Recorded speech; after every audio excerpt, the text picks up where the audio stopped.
Yeah.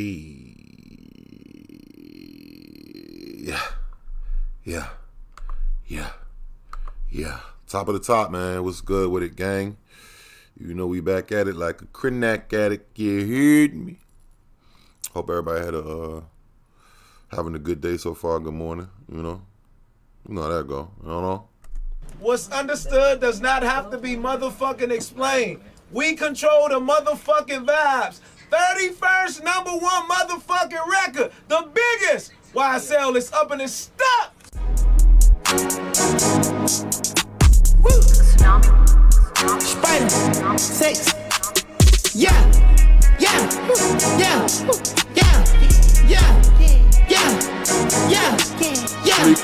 Press I want for sure, you gon' need 3 promoters. I got the body from Jim Ellis, but I had switched the motor. I got these badass bitch riding around this bitch neck, all the coders. Yeah, I just told her make a story. Yeah, I just bought all the Trojans. Yeah. I told her style my mix. I told her stop telling everything she seen and told her meet me at the Ritz. I got baguettes in the back of my ring and I went in trying to hit. I told her she gotta run through the team before she can talk to the lid. Lamb chop, I just pulled up with some food. I told her mama tie all my shoes. Showed her 2 million cash, now she woozing. 20 watches and I'm still snoozing. I had came up out the trenches, then I had beat a few bodies like Boosie. She said you Merkle, I show you my coochie. I had to say to this bitch like Latusi. Yeah.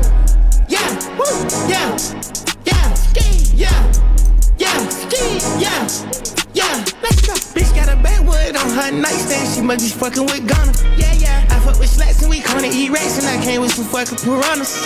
All the bitch Scotty, I got in my way. Need somebody grow me a tree. Came out the hood in my truck, got a hood now. Crack out the car with no keys. Beat it, she for the street need. Only one she got hit at the street need. I feel a little rich this week. Influence my family to not be cheap. Thank you, Miss Fat. I told her FN on me. Carnation needs just that like, y'all. Do rollin' 60, locked in seats. We rollin' that coupe with a bucket seat. Got it up mine like a football clinic. I use a drop out of that photo G. Call it up plug and he know what I need. Stay underneath so we hardly speak. Yeah. Cause I'm handsome. She's a haircut with the Wednesday.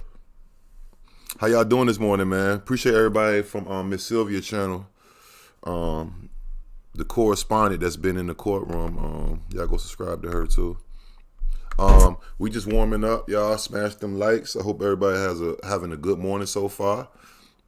Hope everybody drinking I drank some good herbal green tea. I'm drinking some water. 2023, we back on that health wave. So in 2023, don't be surprised when y'all see me pushing my fitness channel as well. So we on that health wave for sure, you know. Yeah, but all I want to say is, man, appreciate everybody who here. Appreciate those who've been supporting. And let's get it going, man. Let's get it going. I'm in New York counting money, yeah. Ain't the same man, but I'm stunning, yeah. One of these boys wanna love me, yeah. Now wifey didn't know love be dubby, yeah. Ski, yeah. Let's go. Bitch had an X stain on her jeans. I know she fucking with others. Yeah. I fuck with slats and we gonna eat rats and I came with some fucking piranhas. Yeah. What y'all know about that Ski? When Ski dropped, boy, Ski was that shit. I can't even cap. Aval, what's good, gang? Wolf Kiss. Mr. J's, what's good? John Scratton, Leaf Queen, Sleepy. Y'all smash them likes if y'all haven't smashed them. We only got 11 likes, y'all.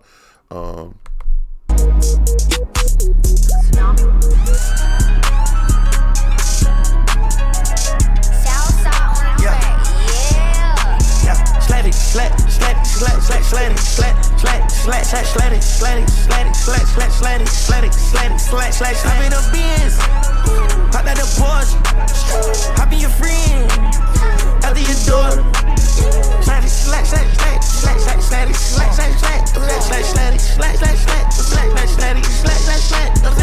in the gym, of course, I didn't care. I'm at the scene, yeah. I call your boy, what up, Anush? Yeah, keeping it clean. Drink with a bean. I got your team. What up, Anthony? Ray? Having a bean. Yeah, I got a bag. That ain't enough, my left wrist clean. Yeah, this is tough, I killed this. Nigga in front of his mama, like fuck LeBron. Switched in the comp, now kick my shit. That ain't no point, I front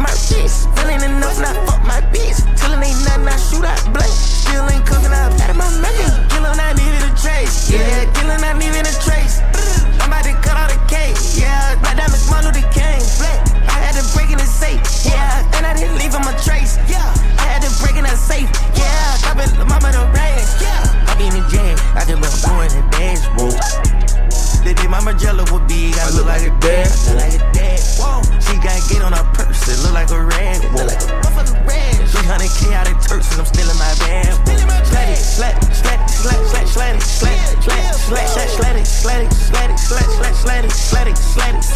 I'm in a Benz, pop out the Porsche. I be your friend, after your daughter. Slat it.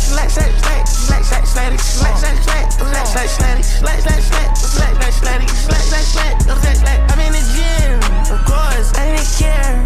Or I'm at the scene, yeah, knock out your boy, yeah. Maniac, get him. Maniac, get him. Maniac, get him.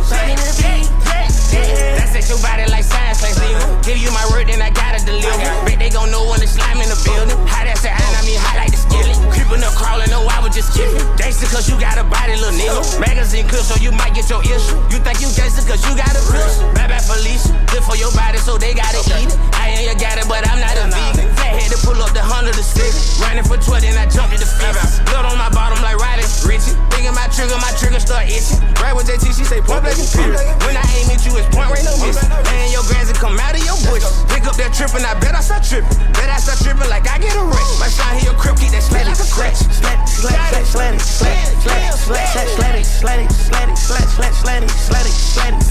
I'm in a Benz, pop out the Porsche. Hop in your friend, after your daughter. Slat it.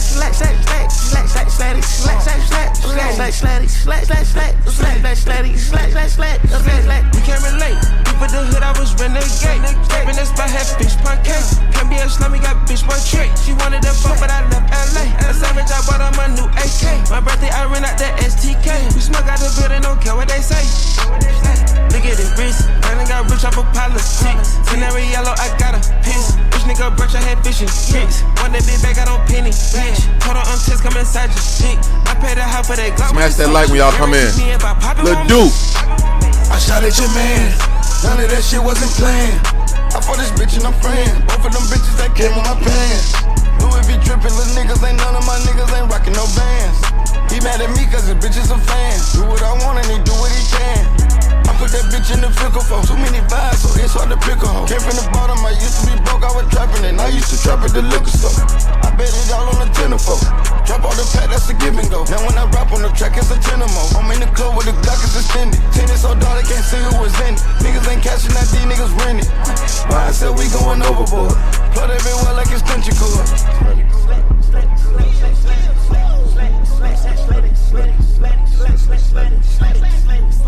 I'm in a Benz, Hop in the Porsche, hop in your after your daughter.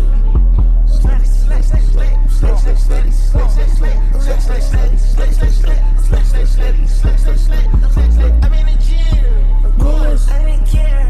R.I.P. Lakeed. Yeah, knock out your boy. R.I.P. Lakeed. Keeping it clean. Drink with the bean. I got your team. Man, good morning to everybody, man. I figure we start this morning, you know, on some energy. Free Young Thugger, you know. We waiting on the court proceedings. I believe they already started. I don't know for sure. But what we're gonna do is, I seen some, yesterday we watched that JT the Bigger Figure had something to say about the whole thug and the behind the scenes, you know.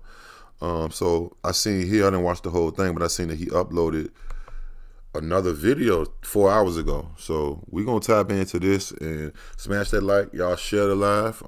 We gonna see if the cameras cut on anywhere soon. You know, if they don't cut on now, they should be on. They should upload it by the time court is over. But we don't know, so we just gonna, we gonna stay locked in and we gonna stay loaded and we gonna stay ready, so we ain't got to get ready. You hear me? I could have said fuck it, I ain't going live but fuck it. We gonna stay ready, so we ain't got to get ready. And if you know, smash that like, man. Who in the chat? Who we got up in this motherfucker, man? Ray, okay. Upbeat, thanks to that shit. Fire, yeah. YSL had a good run, bro. YSL had a good run. I can't even count. Hold on, so I'm gonna move my screen over here. Shoes, clothes.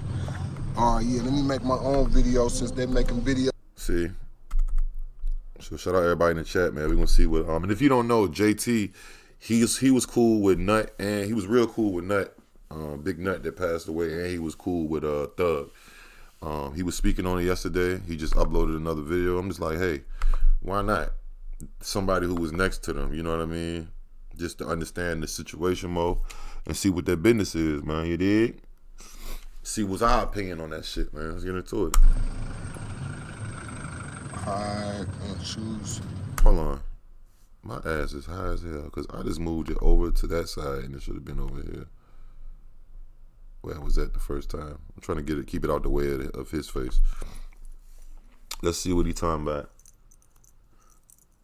Top of the top. He said, got me at the work chair dancing. Slatty, slat. They like they was having a good time, man. They like they was having a real good motherfucking time, man. It's a damn shame, man. Free thugging them, man. Whoever. High shoes, clothes. Oh yeah, let me make my own video since they're making videos for me. R.I.P. Nut, Donovan Thomas, my brother, forever my brother. His family, my family. You see, a lot of times people look at the situation and don't understand everything that came with the situation. For the record, I wasn't there when Nut was killed. For the record, I don't know who shot Nut. For the record. All I know is public record, and that's what I speak on. I speak on what I see in the public record. What I speak on is from the indictments. What I speak on is from the niggas telling. So, once niggas told, top of the top, that's the information that I got. I wasn't here. I never knew who the shooter was. I never knew nothing. But what I do know, Thug is a hating ass nigga. That's what I do know. Hold on. So now he going, hold on, is this shit on 720 or no? It is, okay. He said Thug is a hate nigga. He was just talking about Thug was cool and shit yesterday. Let's see, he was next to them. That's the information that I got. I wasn't here. I never knew who the shooter was. I never knew nothing. But what I do know, Thug is a hating ass nigga. That's what I do know. That's what I can say. Nigga, that got something to do with me personally. That ain't got nothing to do with no murder. It got something to do with me personally. It was some hate involved. Point blank period. All the open cases and what's happening in the case, I don't know. I'm watching it like everybody else. I never been picked up. They never asked me no questions because I don't have no answers. I wouldn't get no answers if I was asked some questions. But I see they making a lot of videos about my comments. So I figured let me make my own video. And I'm gonna make a few more videos. I'm gonna catch this algorithm like everybody else. Cause I see that's what they doing. Make the headlines sound juicy. JT don't know. I wasn't there. But guess what I saw? Court documents. Yes, now that's what I saw. I saw niggas paperwork online of where they is telling about what actually happened. I never had that information. The whole time I was in Atlanta, I didn't have that information. I had assumption, but I didn't know exactly what. Now the facts are out. Hey man, let the court decide who's guilty and who's not. That's not my job. But my brother Nut, that part right there, that's my brother. His mama, his daddy, his brothers, his sisters, that's my family now. They know my love for Nut was real. And they know that I would never turn my back on the family. So, yeah, this is Africa right here. Yeah, I'm in Africa. Hell yeah, I'm on my way to go bust a little move right now. But I'm like, shit, let me go ahead and make my own videos. Before they make their videos, that shit with Nut is just circumstances that happen every day in Black America. Nut's situation ain't no different than any other black man that get killed. By somebody mad, angry, jealous, whatever. They got money on his head, I don't know. But many black men die every day. And I'm not gonna say Nut life worth more than anybody else's life. It just means more to me because I know him and we had a relationship. And to see that happen to him, it's no different than anybody else who got killed in Atlanta. Wrong place, wrong time, not paying attention, not watching the cars, not having your gun on you. Like, all of those things are things that he taught me. JT, keep that gun on you. This Atlanta. While you moving around, keep that gun on you, JT, because niggas out here, they try it in broad daylight. They try it at the store, the gas station. So by him teaching me that and pumping that in my head so much, it was hurtful to see him get killed by not having his gun on him. Wow, I didn't know that he didn't have his gun on him. I mean, he died regardless, but damn, that's crazy. He said he was teaching him. He said Big Nut was teaching him how to move, man. But I mean, when you live in that street life, not necessarily saying Big Nut, because I don't know his business, but you could obviously tell he was a product of the streets. I'm not saying he was, when he got killed, he was currently in them. I mean, even though that's what they saying type shit. It's just like, man, you gotta want more, man. Like, the world is bigger than your block, bro. I need niggas to realize that the world is bigger than your block, bro. It's bigger than your block. Maybe you need to move around, go to different states, go to different cities.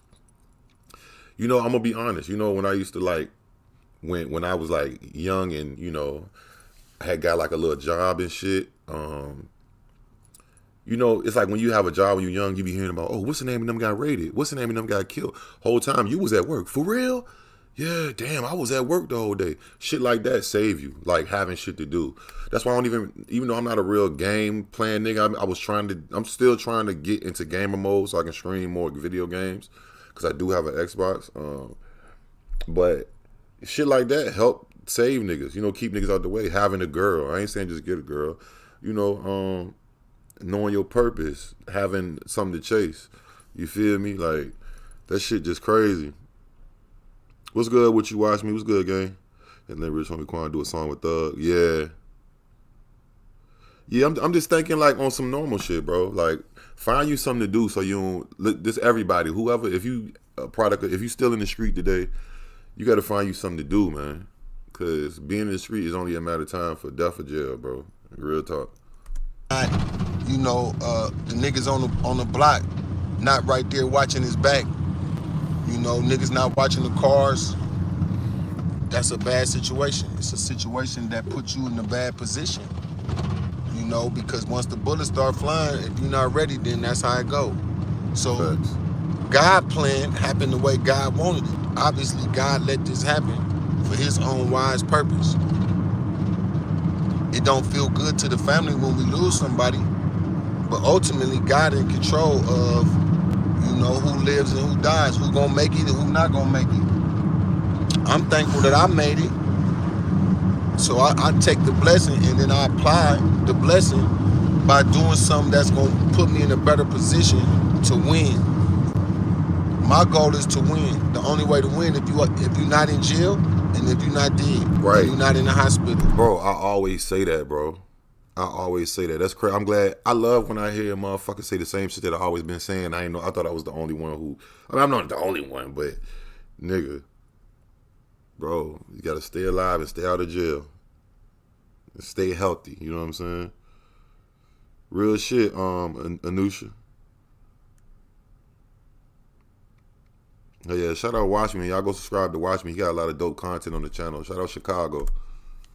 If you're not dead in jail or in the hospital, then that means you still got a chance to win. Mm-hmm. And that's what I've been pursuing. I still live in Atlanta and I live in Africa. I live in two places. Out here is my mission now. A mission of building something for the future. In America, the mission is to wake the black man up, share some knowledge, help the brothers in the hood, help my folk get on their feet. That's my American mission. When I come there, that's what my next phase of whatever I'm doing in America, it won't be to visit, it'll be doing God plan, what he got for me to do. Oh, you know Shout out to the FOI, the nation. Let me hold on. Let me tell y'all, let me show y'all Miss Sylvia. She's in court right now. I'm gonna tell y'all what Miss Sylvia. She been in court the whole time. Shout out to her. Y'all go subscribe to her channel. I'm gonna play a little bit of her. She was streaming on the way to court this morning. I caught like the ass end of it, But she's very she's in the courtroom. You know what I'm saying? So you definitely, if you want to stay super tapped in, infamous Sylvia, I call her Miss Sylvia. You know what I'm saying? All the respect. But this is her channel right here. And this is like an hour or two ago. No, that's not even 2 hours. This is like an hour and some change ago. I'm not gonna play the whole shit, but she gonna talk about certain things that's been going on in the courtroom. And she also spoke on the cameras. You know what I'm saying? I think she say that yesterday? No, she said that today. No, that was yesterday. She was saying the reason that they've been delaying the cameras and shit like that is because when the prosecutor, remember the prosecutor got caught saying we want the leader only. So now they holding the footage now, and they delaying it to, you know, make sure nothing is said crazy live. Because once you live, you live. You know, live is live. It ain't no, and somebody gonna screen record it. You know what I mean? That's just how it go. You know what I'm saying? In this day and age. But let's see what she got to say on her way to court. She's at the courthouse right now. She been there the whole time documenting and doing her journalistic thing, you know what I mean? So I want to say I gotta put the spotlight on her because this is somebody who is in the courtroom. You feel me?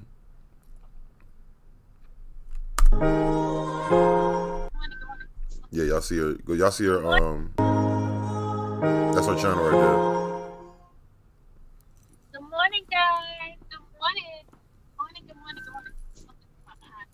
Ooh, good morning. Hold on. Matter of fact, let me move my thing out the way. Move my shit right here. All right, let's see what she was talking about. Cause I missed pretty much. I seen the ass end of it, like literally. I am on my way, guys. I am on my way to court. I didn't rush this, but what? The judge never showed up on time. Even though he's gonna still be on Zoom. He's gonna still. Hey, Miami Day. Hey, Trissy. Hey, T Girl. Even though he is gonna be doing it from Zoom from home, he's still not gonna be there on time. Because yesterday he wasn't there on time. He was on Zoom. He was using all these excuses of this thing not working too well. Oh man, I left my lunch inside the damn it, I left my food inside the microwave. Dang it. No, I'm not turning back. I got snacks. So I'm gonna be snacking it again today. So y'all don't talk about me. Shout out, got my cup, y'all. Got my cup. Shout out. I just don't feel like going back, y'all. Don't feel like going back. So. How's everybody doing this morning? Remember, it's going to be a great day. It's going to be a great day. It's going to be a great day. Okay?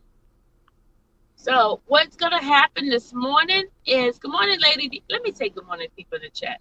Good morning, Miss T. Good morning. Let's skip forward a little bit, y'all. Skip forward. Way to Young Thug family.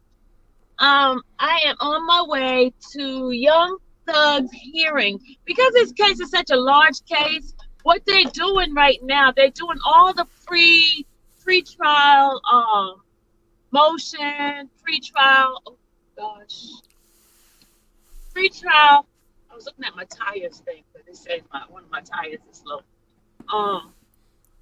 But it doesn't say I need airing. She's in the court. But they're doing all the pre-trial stuff, and because there's so many defendants, because now they have like 21 defendants now. Out of the 28 they had before with Young Thug. So now they're just doing all the motions and stuff like that. So they have to go through a lot. She's in the court. This is from like an hour and a half ago. She in the actual courtroom right now, like real time. And she, like she said, they being funny. They putting out, they don't want nothing to get leaked on accident. Like how that lady said, we want the leaders the other day on live. At front room, like what, 3 hearings ago or some shit like that. So they being like real funny how they drop the content, the live stream, but it will come out though. Well, thank you. God bless you too. So what we're doing now today, what's gonna happen? Remember the lady that they had on yesterday, the Marissa lady, the one who's supposed to be an expert at gang. So what happened now, the defense is going to get a chance to cross-examine her because the government gave her a whole, like, the resume and her background, her experience, trying to say she's an expert at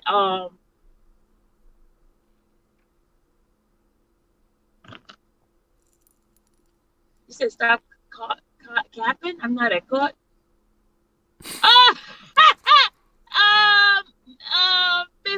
Miss Fat. You know what? Miss Fat. Shout out Miss Fat. Okay. Miss Fat. I must have such a wonderful illusion going on because I am at court. Hello.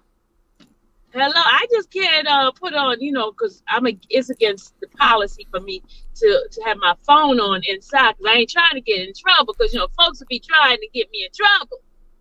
What I'm going to do is you guys get to see me walk up the door and inside the building. Oh, Miss Fat. These people, man. Remember my affirmation, my last part of my affirmation this morning? Let her get back to. I'm just gonna walk away. Walk this doing. She's running. But jealousy is a terrible, terrible, terrible characteristic of people. As I was saying before Miss Fat rudely interrupted my thought pattern, just to point out her lack of experience. Okay, so look, that's a bet. Did she actually walk in? Because I might didn't see that part. Hold on. I know she ain't actually walk in on camera. Shout out. Hey, man, everybody. Yo, this case is crazy, bro. It's so fucking... Oh, yeah, she did. So this is her going into... So it's no cap. So as soon as she tap in with me, I might have to pull her up here. We might have to do a stream yard. I told her we need to do something. So maybe when she get out of court, there she going to the courthouse. Oh, gotta go downstairs some more. It's only second. Hold on. I speed it up a little bit.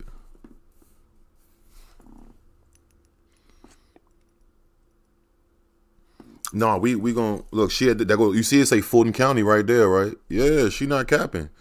That's what I'm saying. Somebody else spoke highly of her before when she came into the chat. And I did get a couple of the attorneys' information too because I've been talking to them. She going into the courthouse right now to go see the Young Thug case. Literally right now. Go subscribe to her, y'all. She's on the ground. Look, this is a live from 1 hour ago.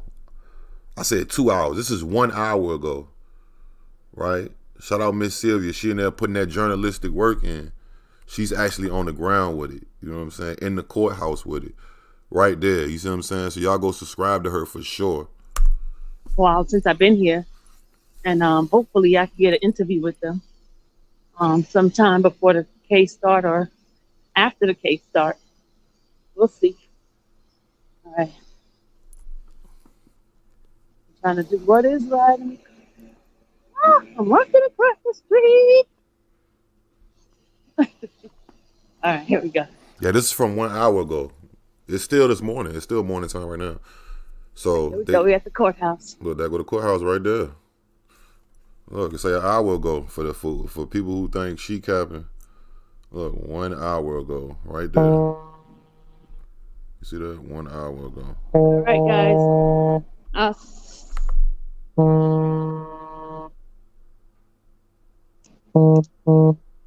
She gotta cut the phone off now. That's why the dude who got that gunner footage, that white dude, that reporter, I'm like, how the fuck did he even get a fucking camera in the building? Like, how did he get away with that shit, bro? You know what I'm saying? Because I know the rule is you cannot bring your phone in. It's a security. It's like bringing a phone into jail. Somebody could plan a fucking escape or something. You know what I mean? That's how they look at it.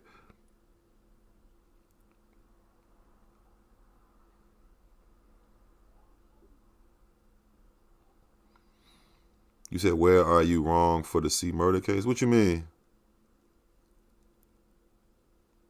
What that mean, watch me? Knowledge is definitely power. I got it tatted right here, too. Knowledge is power. For sure. Let me see something. I wanted to see. It was something else I wanted to look at on this topic right here about this YSN, YSL shit. You know what's crazy? They gang names sound like similar. Like niggas just be like just all over the place with it, you know? Let me go to Trap Lord, man. Let's go fuck with Trap Lord one time for the one time, man. For the 99 and 2000, you heard me. Smash that like too, gang. Smash the like. Let me check and see if the court camera's cut on though, because they could. You know, they can switch up. They can do what they want now. Let me see. I'm gonna stay on top of it, y'all. Matter of fact, hold on. Matter of fact, I'm gonna play something. So let's look at the recap type shit for this play, because this is gonna be extensive as fuck. Let me see. I'm gonna let this shit load up. Hold on.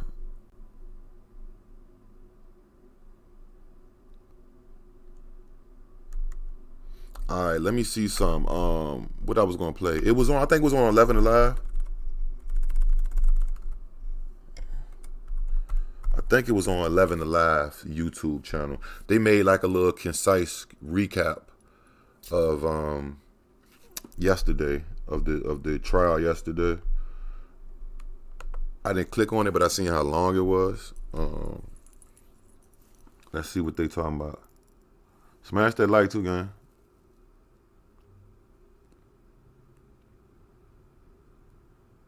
Please smash that Lidite. He said he got the white connect. Oh, hold on. Fuck. My fault, gang. I think it was on 11 Alive. I seen it. Or no, am I tripping? Hold on, let me see. Oh, maybe I'm geeked up. No, I can't be tripping. It might was on their website. And y'all please go follow me on Instagram, y'all. Please follow me on Instagram so y'all can stay connected to me if you want to DM me. I'm almost at 10,000, yo. I'm 92 followers away from 10,000. Please give me the 10K. It's been a long time coming.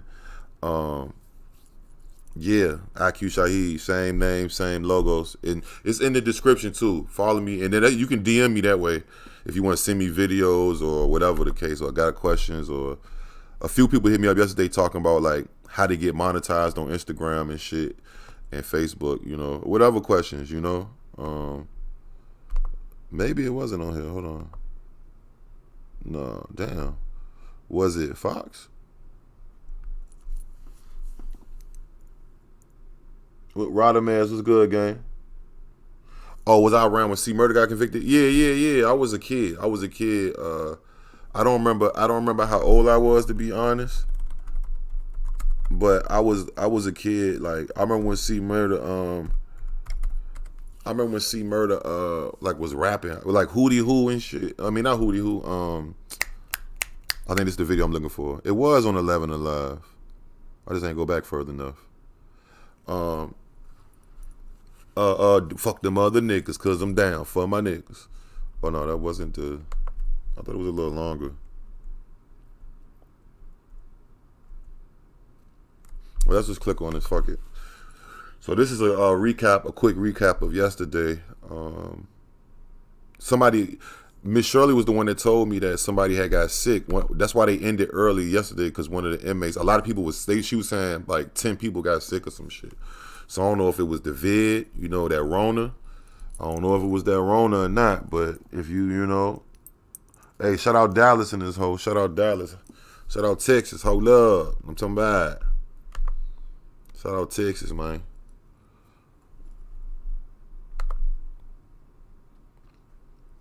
These niggas gonna ride the wave. Damn, Thugger. From top of the charts to the courtroom. We have some all new details from the Fulton County Courthouse in the RICO case against Atlanta rapper Young Thug. So today we saw some lawyers qualifying expert witnesses for the trial, including 2 firearms experts with the GBI. We also heard witness testimony from a lieutenant with the Fulton County DA's office who works on the high-profile case unit, and she appeared in court virtually and answered questions about what information she gathered about the Young Slime life, the group at the center of this investigation. Listen to this. I've been able to obtain information on members, leadership, the way that they operate, crimes that they have committed, rivalries that they have, alliances that they have, ongoing issues that they have within the community, and things of that nature. Shout out Jersey. So the prosecutors in the case are accusing Young Thug of being the founder and active leader of Young Slime Life, which is the alleged gang. The rapper, whose real name is Jeffrey Williams, has been in custody since May. Now, earlier this month, fellow rapper Gunna agreed to a plea deal on a single racketeering conspiracy charge and was released from jail that same particular day. Now, there are 28 defendants in this case here, folks, so jury selection in the trial is now scheduled So he to gonna begin beat it? next week, January 5th. Yep, the trial starts next week on the 5th. I thought it was the 9th. Maybe that's like the little pre. Oh, damn. Building your online business? Go. They say this shit could take up to a year, bro. Thug ass gonna be Diesel by the time he come out. That nigga gonna be buff as a bitch.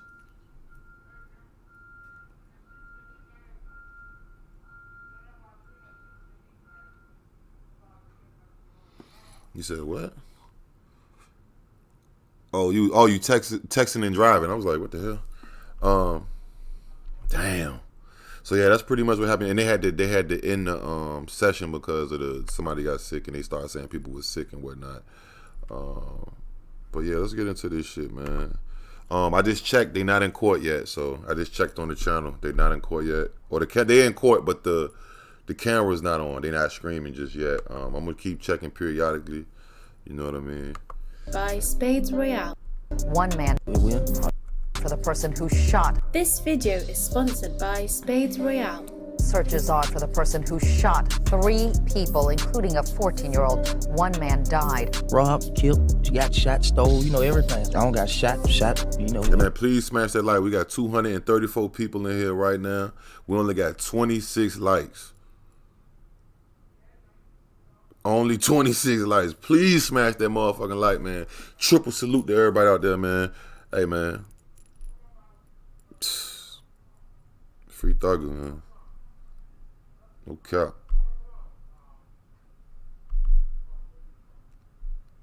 Free Thug, man.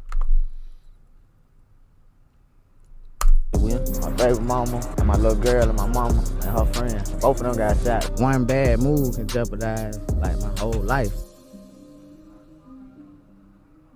Y'all say he gonna beat it? Atlanta is arguably hip-hop's modern-day capital city. There's countless rappers to come out of the A, achieving legend status era after era. Back in the day, we had the likes of Ludacris and Lil Jon turning up the city with their shout and crunk-based rap bangers. As the game developed, we saw the likes of newer school trap rappers like Gucci Mane, OJ the Juke Man, and Waka Flocka, who went from trapping on Atlanta corners to their trap music booming out of the trunk of every passing car in Atlanta. T.I., Young Jeezy, Shorty Low, The Migos, Outkast, 2 Chainz, 21 Savage. There's so many Atlanta rap legends that the city might as well be a goat farm.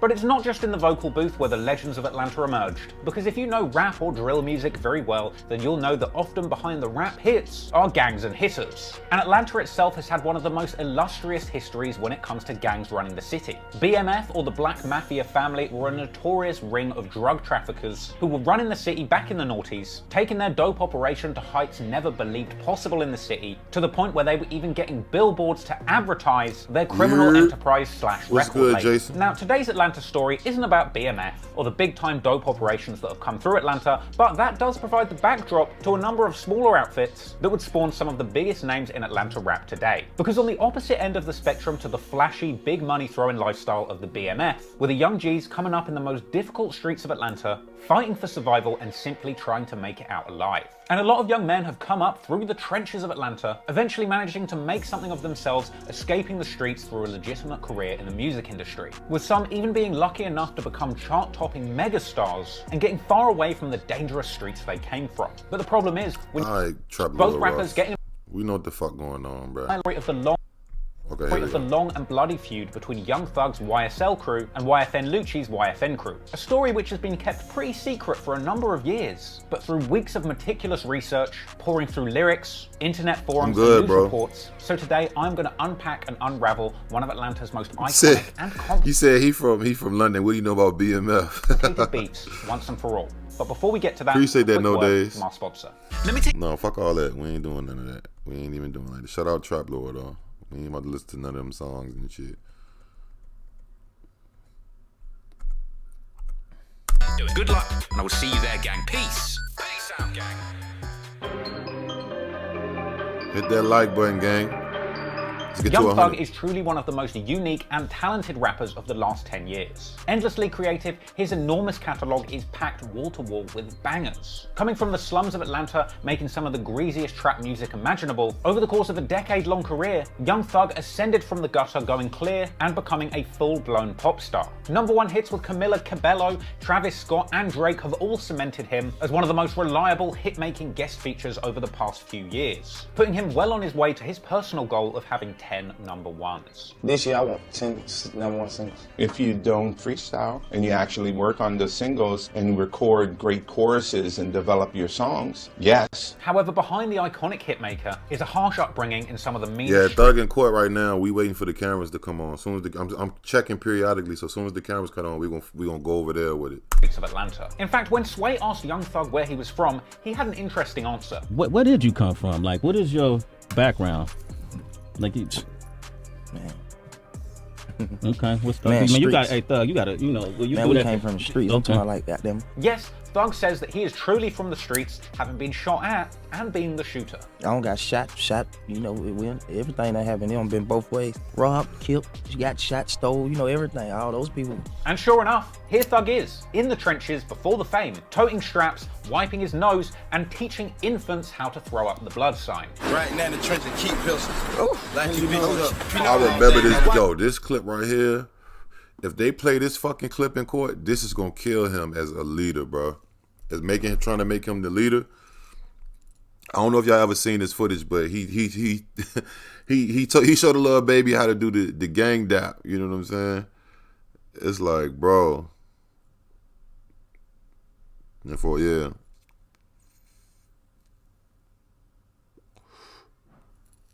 The blood sign. Right now in the trenches, keep pistols. Oh, like you bitches. You know, all day, nigga. Wipe your nose, nigga. No. Wipe your nose. Yeah. Fine, nigga. Big B.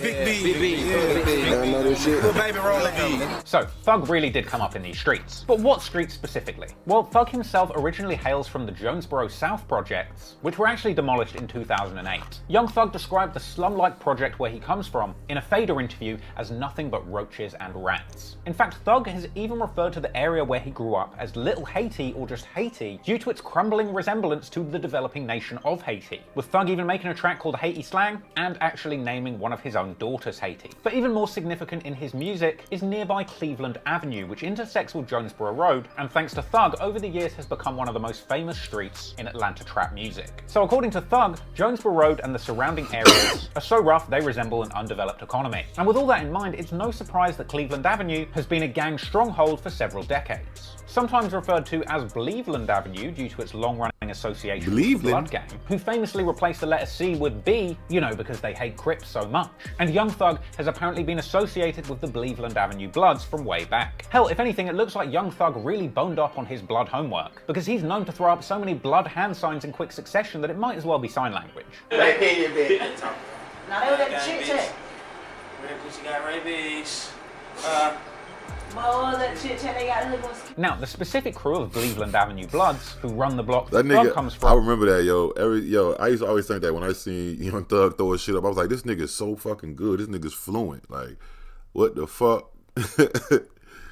Is a crew by the name of Raised on Cleveland, abbreviated to ROC or the Rock Crew. Sometimes it's restylized as RO5, once again replacing the C because they're Bloods, with other alternative acronyms for ROC being offered by Thug in an early Fader interview, including Rich Off Crime or Ready on Command. Basically, these are some serious Atlanta goons who are not to be played with. In fact, a 2011 bust on the Raised on Cleveland gang saw for the first time part of their operation exposed for the whole world to see, with US Marshals and an Atlanta police gang unit conducting a major sting operation on the gangbangers in Cleveland Avenue and the surrounding areas. This operation took 8 alleged members off of the streets, along with the seizure of 2 cars, $10,000 in cash, 4 guns, and drugs apparently worth 50 racks. Now, it's not quite a BMF level operation, but it's certainly proof that the criminal underworld of Cleveland Avenue is definitely active when it comes to trapping. And this is the environment that Young Thug and his team came up around. In fact, old videos of the Rock crew chilling on their block around 2009 still circulate on YouTube today, showing Young Thug running through the streets of Atlanta, surrounded by his homies back when he used to go by the name Lil Jeff, showing off his unusually fashionable hood drip and clowning his homeboys for secretly photographing his unusual white boy swag fits. King of white boy swagging, right? Stand on one time, let's just let these folks see what you're doing now. Straight out the goddamn. Rocked out right here, man. You know what I'm saying? Alright, you check him out now. This is what he doing. Hello. Gold medalist with the gang He's stack. taking pictures of me at the same time, you know what I'm saying? That nigga Thug would be like,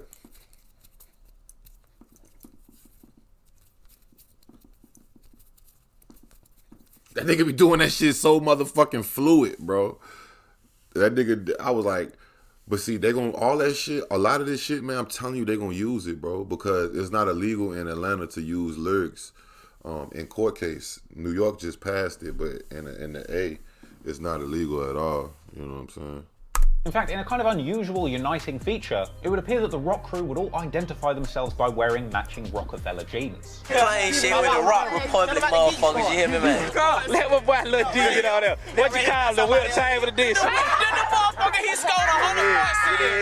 Anyway, Young Thug and his affiliates have gone on to pay homage to the Raised on Cleveland crews in music. YL Stunner had a project called Raised on Cleveland. Lil Keed had a whole mixtape series titled Trapped on Cleveland. And there's a number of interviews with Young Thug early in his career where he discusses being part of the Rock crew, describing it as more like a family or even a religion. Now, at a certain point, the rapping guys from Cleveland Ave started referring to themselves as YSL rather than the Rock crew. Now, if you ask the Atlanta police what YSL stands for, they would say Young Slime Life, an official set of the Bloods in Atlanta. But if you ask Young Thug, especially on camera, he'll tell you that YSL is his record label, Young Stoner Life.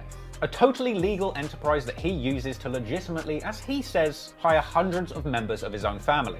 In fact, in a since-deleted Complex article titled Inside the Snake Pit, The Rise of Young Thug's YSL Label, Young Thug explains how YSL operates unlike any other label in the music industry and is in fact a genuine family. Now, in this long, rambling and kind of strange article, we don't get that much of a substantial explanation as to how YSL conducts their operations very differently to any other record label, other than the fact that Young Thug seems hell-bent on giving legitimate jobs to his friends and members of his immediate family by the dozens. The article did go on to explain that after his 2014 single Stoner picked up steam in the industry, Young Thug got on the radar of big-time rap label 300. That was the first time Now, I heard at a certain point, talk of Thug getting his own record label came about, and weirdly, when it came to setting up his label, one of the only questions Thug really had for senior decision makers was, how many people have you made a millionaire? Thug would actually go on to say that he wanted to use his YSL label as a vehicle to make all of his friends and family millionaires. So he went on to sign his day one friends Gunna and Lil Duke, later on with the likes of Lil Keed, Lil Gotit, and Yak Gotti joining the label, along with a number of other signees who aren't really that relevant yet. Now, that article goes on to repeatedly describe YSL as a family, and most importantly going on to suggest that at this point,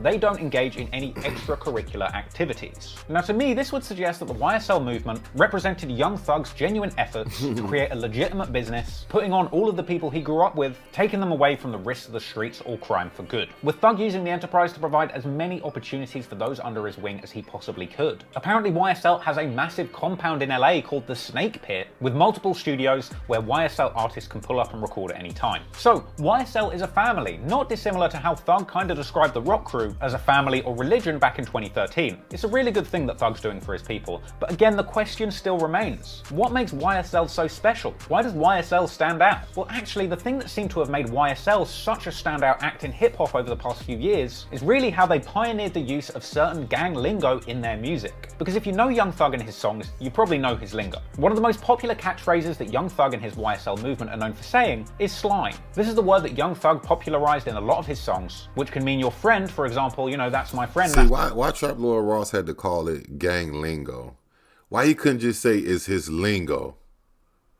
You know what I mean? Come on, Trap Lord Ross. I know you're a white boy from London, but that's kind of like, why you calling it a gang if they ain't saying it's a gang? You know what I'm saying? Why you ain't just say his lingo? the thing that stands out in his music is one thing, his lingo. Why got to be gang lingo, nigga? That's my slime, but the word slime can also mean a member of the Bloods. Shout out 305. It can also mean to be slimy and untrustworthy like a snake, and while you're there, slime can also be used interchangeably to mean kill or hurt. For example, we have to slime the ops down. Now, the use of the phrase slime is traditional blood gang lingo, originally associated with Vado and the New York Bloods, but Vado wasn't the first to use it. In fact, the likes of Noriega had been using it on tracks since 2002, including the intro track Hit Me Slime from his God's Favorite album, where we even hear Queensbridge legend Nas calling Nori slime too. So, being a Blood straight out of Cleveland Avenue, the word slime was apparently part of Young Thug's lexicon from an early age. But Young Thug seemed to be the first person, at least in the modern music industry, to make this slime blood lingo a big part of his persona. In fact, if you know Young Thug's catalogue well, you'll know that the majority of the imagery and artwork that surrounds his music is all slime and snake themed. Thug would actually later go on to tell Sway in an interview that he felt he found the secret formula when he realized that he was the first rapper to popularize the use of the phrase slime. No, slime is like, it's like, I never seen no one in the rap game that really named themselves or been so-called slime. Now, Thug explained to Sway that the meaning of the phrase slime was to mean untrustworthy. Xing out. It's like, okay, you and me best friends, me and you hit a lick, we get 20,000, I cuff 10,000 and be like, it's only 10. You know, just like slimy. Oh, slimy. Like, yeah, slimy. But he also enthusiastically denied it being a gang term. So that's not a gang term or nothing? Nah. No? A gang? So why you call it a gang term, Trap Lord Ross? I don't like that. Gang, G-A-N-G, yeah, gang. No, okay. The thing is, there's not actually that much consensus on the exact meaning of slime amongst the YSL crew. Lil Gotit defined slime as another name for the YSL crew themselves. Slime, YSL. You know, slime, no stone like, you know, successful like, you know what I'm saying? Folks be saying, folks on me, big YSL, like, they slime like. But Gotit also denied slime was a gang, once again echoing Thug's earlier comments that the YSL team are a family. We slime, I don't know about these other niggas, but we slime. That's why I said she is a family. Not no gang, none of it, it's a family. But anyway, the phrase slime found its way into numerous early big songs of Thug's, and in some cases entire songs being based around the phrase like the track Slime Shit, featuring YSL affiliates Pee Wee Roscoe, Lil Duke, and Yak Gotti. But as well as slime, there's another catchphrase that the YSL crew made popular and has since made its way all the way around the world. And that one is SLAT, which has apparently been explained as an acronym for Slime Love All the Time, a catchphrase that has been used regularly as an ad-lib amongst Young Thug, YSL rappers, and even beyond. At a certain point, the SLAT ad-lib became so popular, you can catch any number of famous rappers from Roddy Ricch, Lil Uzi Vert to YNW Melly using the song, which to me is just more proof of how powerful Young Thug and the YSL slime slap movement has become in modern rap culture. But what does slat even mean? Well, Lil Gotit explained that slat was actually a slime greeting and farewell, like hello and goodbye. Slat, that's a greetings or, you know what I'm saying, a farewell, like leaving, you know what I'm saying, slat. And I tell you what, at a certain point, Thug's comments about YSL being a religion really start to ring true, because in one of the most cult-like practices of the YSL crew, apparently, upon joining the label, all signees are required to receive a slat tattoo on their nose-wiping finger. Because we can't forget that other catchphrase popularized by Young Thug and his YSL goons, wipe his nose, a slime-affiliated term associated with killing. E.g., we had to wipe that op's nose, a phrase which can be heard as early as 2014 on the Metro Thuggin' track, The Blangwich. So anyway, that's the YSL crew, their complex background, history, and language. So I hope you can fully understand and appreciate where Young Thug and his YSL crew are coming from. As Thug said, YSL is more like a family than a record label. Problem is, as members of the family grow up and make that transition from the streets into the legitimate music industry, unfortunately, those street beefs can still come back to haunt you. And in this case, the young men coming out of Cleveland Avenue have apparently had a long-running and bitter feud with another group of young guys from a nearby area that goes by the name of Summerhill. Motherfucking Lucci. Skip the wait. Get my Ray from Summer Hill, man. Shout out all my Summer Hill niggas. All my A-Town niggas for real. Shout out the whole Atlanta. You heard me. Let me check and see if the court case is on. I just checked it. I ain't see it.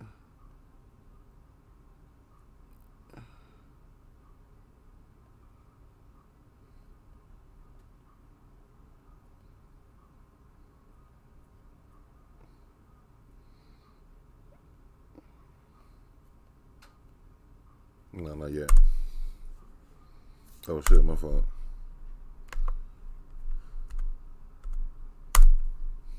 Cleveland Avenue have apparently had a long-running and bitter feud with another group of young guys from a nearby area. Shout out to Ohio, man. Summerhill. What up, Nate? Brandon, what's good with it? Now, I know that Young Thug might not be the Blake, first artist that you think of when it comes to drill rappers spinning up the op block, but actually Young Thug can be heard dissing the opposing area of Summerhill in one of his earliest songs, Haiti Slang, where he says, "Everybody can't get it, I ain't from Summerhill, but I'm visiting." Now, Summerhill spawned a little-known crew in Atlanta called YFN, fronted up by their head honcho YFN Lucci. Lucci hails from Summerhill in Atlanta. You know, I'm from Summerhill, so I walk over here with my boy, man. We just be kicking it, thinking about ways, you know, to get out. Like, how we gonna do it? Now, that clip was actually from a Karen Civil interview with YFN Lucci called Welcome to My Neighborhood. And in that piece, he also took her to the Trestle Tree Village Apartments, a nearby project where his homie YFN Trey Pound is from. Now we in Trestle Tree, this area right here, my boy Pound, Trey Pound, you know, he in YFN. What up, LJ? I met Pound when I was like 8 years old. We went to D.A. Stanton. And that's where he stayed at. YFN Lucci broke down the realities of where he's from in a Vibe interview where he said not many make it out. And I'm sure you won't be surprised to find out that Summerhill is yet another ATL area associated with extensive gang activity. Numerous blood sets have apparently operated around these areas for a number of years, but according to Atlanta police, one of the most significant crews to click up and emerge out of Summerhill and nearby Peoplestown in Atlanta is the ABG, or Atlanta Blood Gang, with ABG sometimes also standing for Anybody Get It. Apparently coming from their members' willingness to act out violence on literally anyone. So yeah, I wouldn't want to mess with these guys. According to the Atlanta police, the ABG are also clicked up with other Atlanta blood sets like the Bird Gang, apparently formed in the early 2000s in Atlanta's 4th Ward. And according to local police, Atlanta's many blood sets allegedly have ties to the original Inglewood family Bloods from Los Angeles. And as we're going to find out later on in this story, the Atlanta Bloods have other interstate connections that stretch as far as Miami too. So with all of these blood gang alliances, it's no surprise then that YFN Lucci was apparently also close to fellow Atlanta Blood Bloody J, a red rag rocking Atlanta rapper who was apparently getting it in blood. Hey man, y'all, please. Oh, there go Bloody J. Please, y'all. I just want to say, appreciate everybody pulling up. We waiting on the trial to start now. I mean, wait on the cameras to cut on. You know, they be kind of be funny with them now, so I got to keep checking back periodically. But until then, we can just, you know, look more into, you know, who these guys are and, you know, just different things of that nature. I'm already smoking, Cushy. I got a piece of a blunt right here. I'm pretty much high right now, but yeah, so just smash that like button. That's all I ask, man. We only got 81 likes, man, and we got 300-something people in here. Please smash that like, man. Shout out everybody in the chat, man. Way before Durk and Pooh Shiesty was, with his 2013 track Get It in Blood, showing a lot of people for the first time that Atlanta had a big blood gang movement too. So you've got the Atlanta Blood Gang running in the streets with the red rags, and much like YSL, if you ask the Atlanta police, they would tell you that YFN is another violent blood set that's committing crimes in the streets, as well as having ties in the music industry. But if you ask YFN Lucci, he would say YFN is not a gang, it's his rap collective and record label. YFN, of course, standing for Young Fly. Yeah. And the YFN means what? Young fly nigga. In fact, the full name is YFN-BC. Young fly nigga about cash, because it got a BC at the end, so it's young fly nigga about cash. And it's not just Lucci repping YFN either. He's joined by the likes of YFN K, his big brother who got him into rap, YFN Fat, who apparently became a blood at the ripe young age of 15, Ferrari Fred, or Fred Rari, a rapper signed to YFN hailing from Miami. Now look, we're gonna get well into the music from artists on both sides of this beef, but for now, let's go back to the very beginning, because the beef between these two crews have a lot to do with their careers. Ultimately, both sides have the right idea. Lucci and Thug are both young guys from tough, gang-infested areas trying to get out and make a better life for themselves and their families. And at a certain point, both of them realized that they would be better off doing this in the music industry rather than in the streets. But unfortunately, after a long and difficult come up, just as both artists were getting to their peak in the rap game, their unfortunate and violent past just kept on dragging them down. Now, Young Thug began to dabble in rap publicly all the way back in 2010. One of his earliest appearances, featuring on True Royale's She Can Go, saw a young Thug showcasing an early style heavily influenced by Lil Wayne. And to begin with, music wasn't really a serious prospect for Young Thug. But in 2011, that perspective might have begun to change for Thug. This being the year of that big bust on the Raised on Cleveland crew. With the block hot and a number of young people from the area getting locked up, thankfully Thug was able to find a new route to success as he would begin to pick up steam musically. Over the course of 2011 and 2012, Thug would drop 3 installments of a mixtape series, I Came From Nothing 1, 2, and 3. Projects which featured extensive lyrics about Thug's tough come-up around the rock crew on Cleveland Avenue. So Thug was beginning to make some waves in music, though in the early days he would struggle to distance himself from those many Lil Wayne comparisons. But eventually, Young Thug's hard work would pay off and he would pick up the attention of Atlanta trap legend Gucci Mane, who would sign Thug to his 1017 Brick Squad record label, with Gucci apparently signing Thug for 25 bands in cash without even hearing his music. But this gamble would pay off as Thug's profile would continue to rise, and Gucci would even collaborate with him numerous times on the 1017 Thug joint mixtape, as well as Gucci putting Thug on his 2013 single Breakdance. These moves would have Thug capturing the attention of the hip-hoposphere in a big way. He landed himself a 2013 Complex article which unfortunately opened with a massive paragraph comparing him to Lil Wayne, but in my opinion, it was around this time that Young Thug actually begun to find his own original style, moving away from the derivative flows that he had borrowed from Lil Wayne before. Also in that Complex article, we got an update on where Young Thug was as far as his connections to the streets, saying that since signing with 1017, he's spending less time with his original rock crew. And by 2017, we would stop hearing Young Thug referring to his old team, the Rock Crew, and beginning to refer to the people around him as a group by the name of YSL. But far from a label, Young Thug was still describing his YSL goons as the guys that will come and wipe your nose. From here, Young Thug would begin to shout out his YSL family on as many songs as he possibly could, even giving them a big shout out on his breakthrough single, Stoner. In fact, on that very song, there are lyrics that may have gone over a lot of people's heads, where Young Thug seems to basically explain the evolution of the Rock Crew to YSL, rapping "Hear my song way from YTC," which is apparently Young Thug's in charge, ROB, which stands for Raised on Bleveland or Cleveland, SMM, Sex Money Murder, another blood set out of Atlanta, now we YSL Venom, which seems to suggest that Thug kind of came up through all these gang blood sort of sets. But that's in the past, and now he's YSL, baby. He goes on to shout out a number of people, referring to them as his slimes, followed by the slat ad-lib. And really, if you ask me, the track Stoner is basically the point where Young Thug began to heavily rep YSL in his music and just in general. This is where the movement began. And it also just so happens that this is the point where Young Thug's career began to take off massively. Along with Stoner, he dropped his other breakout single, Danny Glover. Stoner actually ended up going number 47 on the Billboard charts. So Thug was finally getting a shot at the legitimate music industry. But that doesn't mean that away from the charts, Thug wasn't still rapping on some blood shit. He actually collaborated with that well-known Atlanta blood who we mentioned earlier on in this story, Bloody J, on a collaborative mixtape called Black Portland. Now, this was unfortunately taken off of streaming services in 2019, but the mere fact that this project exists just goes to show you how interconnected and clicked up the various blood rappers in Atlanta were at this point in time. But at a certain point, the blood ties in the music industry would go far beyond Atlanta. At a certain point, Young Thug ended up linking with famous industry blood, big-time music mogul Birdman of Cash Money Records, with Young Thug finding himself featuring prominently on Birdman's Rich Gang collaboration project, including the lead hit single Lifestyle alongside Rich Homie Quan, a track that in my opinion goes down to this very day as probably one of the best party songs that the rap game has ever spawned. So not only does Young Thug land a spot on one of the best party records of the entire... I remember when I first heard Lifestyle, it was on that, it was after the BET Awards, and I was like, all right, okay, I'm gonna watch this. Man, I did not expect that song to be that fucking hard. For some reason, I was like, Young Thug, Rich Homie, and Birdman. I was like, oh, I might not. I'm like, that's a fucking hit, bro. Birdman know how to keep himself in the loop to get a hit.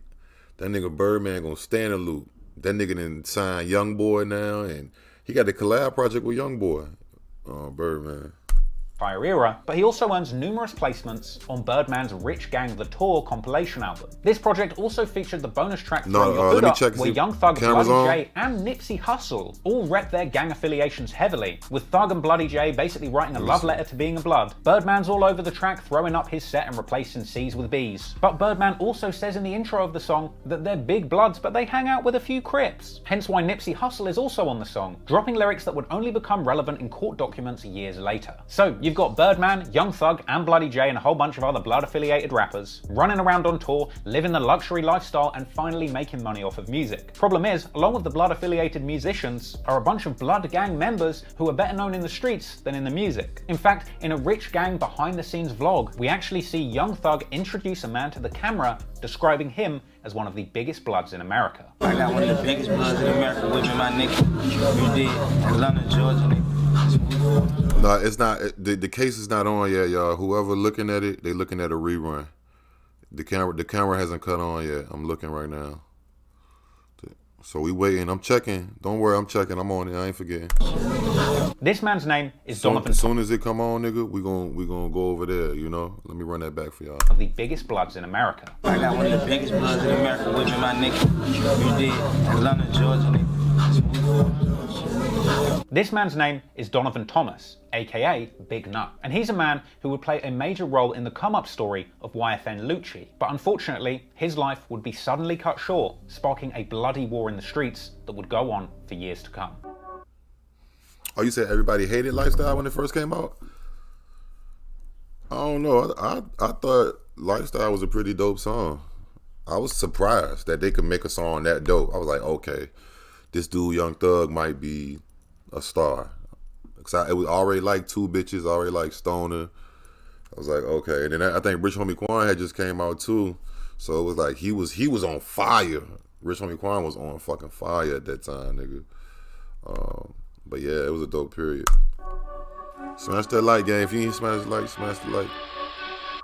So, YFN Lucci's big brother YFN-K encouraged him to get into rap when he was a teenager. My big brother, his name YFN-K, he been rapping since I was like 13. Inspired me, made me want to make music. I started rapping, I freestyle for my big brother. But obviously his big brother, who was an aspiring rapper himself, wouldn't really be able to get him into the industry. But fortunately for Lucci, having ties in the streets meant he had a network of people to draw upon who might just be able to give him a head start in the rap game. In fact, one of his closest friend's older brothers was Big Nut, that same man that Young Thug had described on Birdman's yacht as one of the biggest bloods in America. And Lucci would go on to say that Big Nut heard his music and truly believed in him. Now, you had a close friend named Nut. Yeah, that was one of my best friend, big brothers. And he would just believe in me, like when he used to hear my music and shit. In fact, it was actually Big Nut himself who had introduced YFN Lucci to Fly, who had managed Rich Homie Quan and Trinidad James. They having a trial today, like I said, for those who just coming in, we waiting on the cameras to cut on. So soon as I'm checking, I got my phone in my hand, I'm looking, I'm checking and shit periodically. So soon as the trial come on, or the hearing rather come on, we're gonna go over there. But we just, in the meantime, this for people, I'm catching people up to speed who don't really know how deep, shout out Trap Lord Ross. I forgot he had this little documentary. So that's all. Shout out to everybody in the chat, man. I hope everybody having a good morning. I don't know if you're at work or if you're at the crib or at school or I don't know what you're doing, but I hope you having a sucker-free and a headache-free morning so far. As part of his record label, Think It's a Game. Yeah, he introduced me to Fly. Well, I know this person. We're going to try to fuck with this person. But then we were fucking with somebody like, man, I don't think he know too much. I'm going to introduce you to Fly. Yeah, Fly had Rich Homie Quan. He also had Trinidad James. Yeah, so Nut introduced me to them. When he introduced me to them, now they were fucking with the music. In fact, YFN Lucci would later reveal in a DJ Smalls Eyes interview that it was Nut who introduced Lucci to Fly, saying that Lucci was the hardest rapper out and that he would listen to a strategy if Fly put one together for him. He introduced me to Fly. He was like, man, Fly know, like, man, shout it. It's hard. Like, ain't nobody harder than him, man. He want to do it. He love doing it, so he gonna do it and he gonna listen.